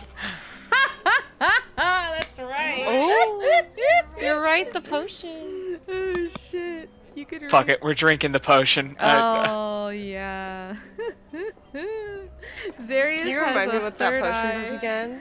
Oh, I have it in campaign info, I believe. Let me check.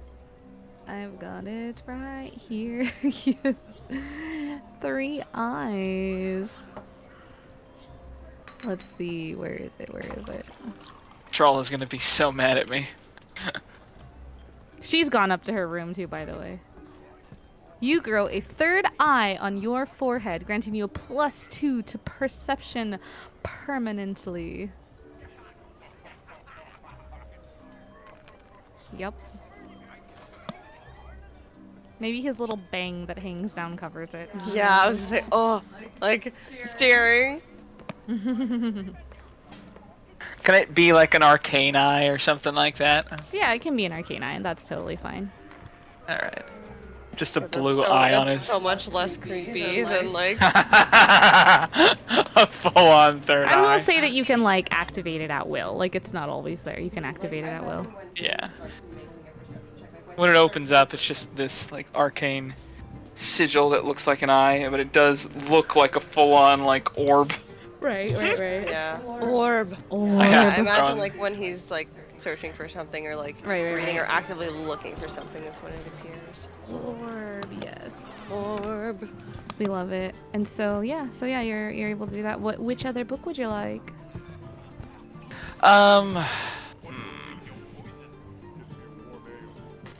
He's going to grab the same book that he read before about the history of 10 towns and see what he can find about Battlehammer and any mention of dwarves or big battles with 10 towns.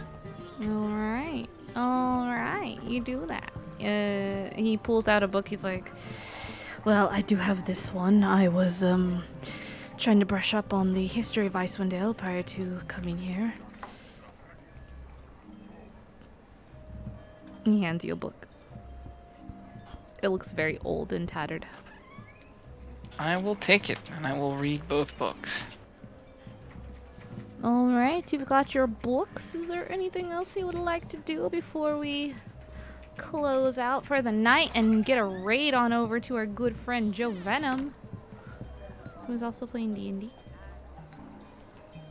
I'm sure there's something I do, but my brain is just fried right now. So You're good. All right. So we will call the session right there. We've got leaving off with our book club initiated.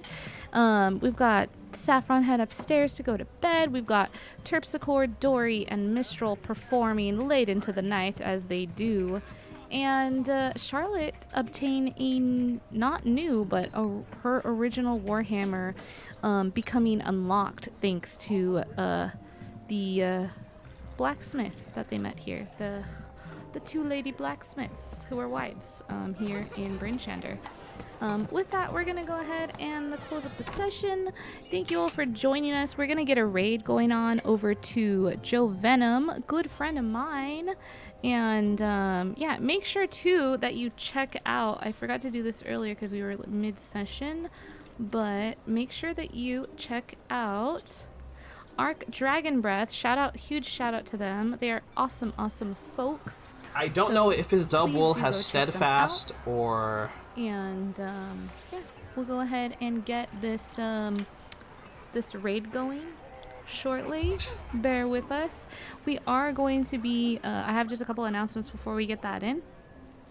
We are going to be doing a little bit of promotion kind of stuff, sponsorship with Raid Shadow Legends. So that will be coming up this next week. We'll have some in-game loot. It's a free-to-play game that I'll be checking out. So you can join me. We can play it together on stream. We can do something like that. And we've got a code, Raid Goodies, for more perks for you. We've also got stream candles. Let's see if we've got that there. We've got stream candles. which basically we've got a partnership with Stream Candles, where you can get some awesome smelling candles to enjoy and fill your space with, smelling good candle stuff, essentially. So yeah, you can check those out at this link here.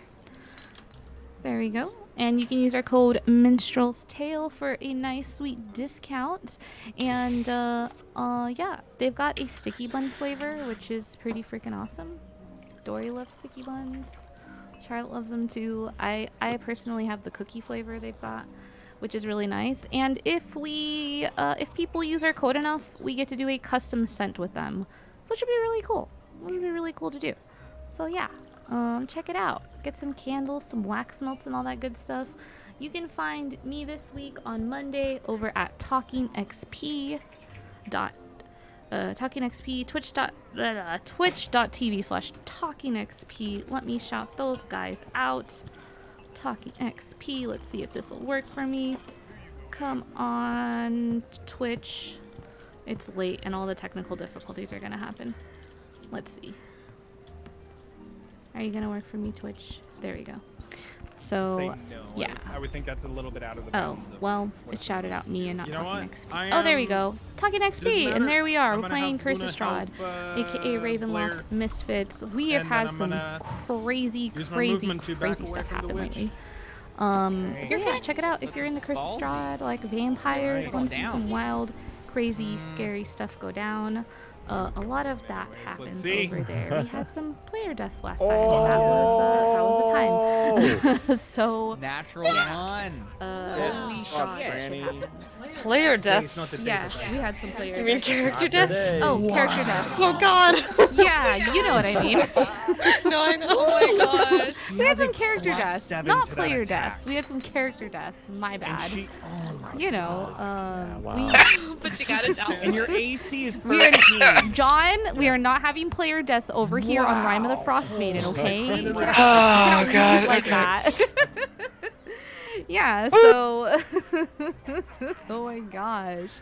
So yeah, check them out. Check us out. We will be over there on Mondays at 7:30 p.m. PST. I'm gonna start streaming games on Wednesdays with Court Games. You can check them out on Twitter. That's our Charlotte here. That is. Let me do this. There we go. We've got the socials there, so make sure you give our lovely, beautiful players here a follow. See what's the latest and greatest with them. We've got John here, aka Zarius, who is an author who wrote his own book. Very freaking cool. I will someday be reading that live on stream. Just you wait. It'll be great. We'll all have a blast. And yeah, you can buy it on Bezos Books, aka Amazon.com. There's the link in the chat. Buy our boy's book, or if you like books, if you like lit RPGs, yeah, it seems very exciting, honestly. I read a little bit of it. It was very exciting. I need to finish it. So we'll go ahead and do that. I'm kind of getting in all the break stuff that we usually do because we didn't take a break tonight, and I'm really sorry about that, everyone. But yeah, that's kind of a little bit of everything we've been going on. We are almost hit 1,100 followers on our Twitter, which is very, very exciting. I think we're like 5 away. Yeah, we're 5 away from 1,100. So if you don't follow us on Twitter, check us out over there if you would like to. You don't have to, of course, but if you would like, then maybe give us a little follow, show us some love over there. And we also recently hit 200 over here on Twitch, which is also very exciting, getting closer to that 300 follower goal. And YouTube, we are still working on. YouTube, we're trying to hit 100, that way we can get a custom URL. So if you are able to show us some love over on the YouTube, we would greatly appreciate that. We thank you all for joining us this Saturday and every Saturday that you join us, and every other day of the week where we do other variety of things. We look forward to seeing you all next time in Icewind Dale. You stay cool out there, and let's go ahead and get a raid over to an awesome person here who, actually we are going to raid Nor, who is a TTRPG person, DM, GM, player, musician. He's doing some music right now. Dude is awesome and hella skilled. So let's go ahead and get a raid over to the Nor Enigma. Go ahead and join us. Let's go show them some love.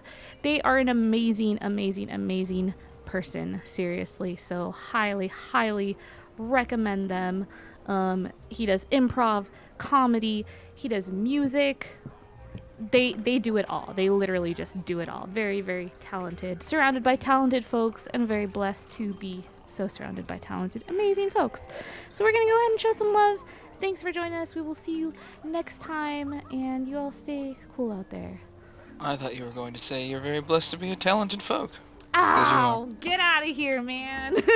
Oh, look at that. I can turn the tables on the compliments. Nah, let's get this raid.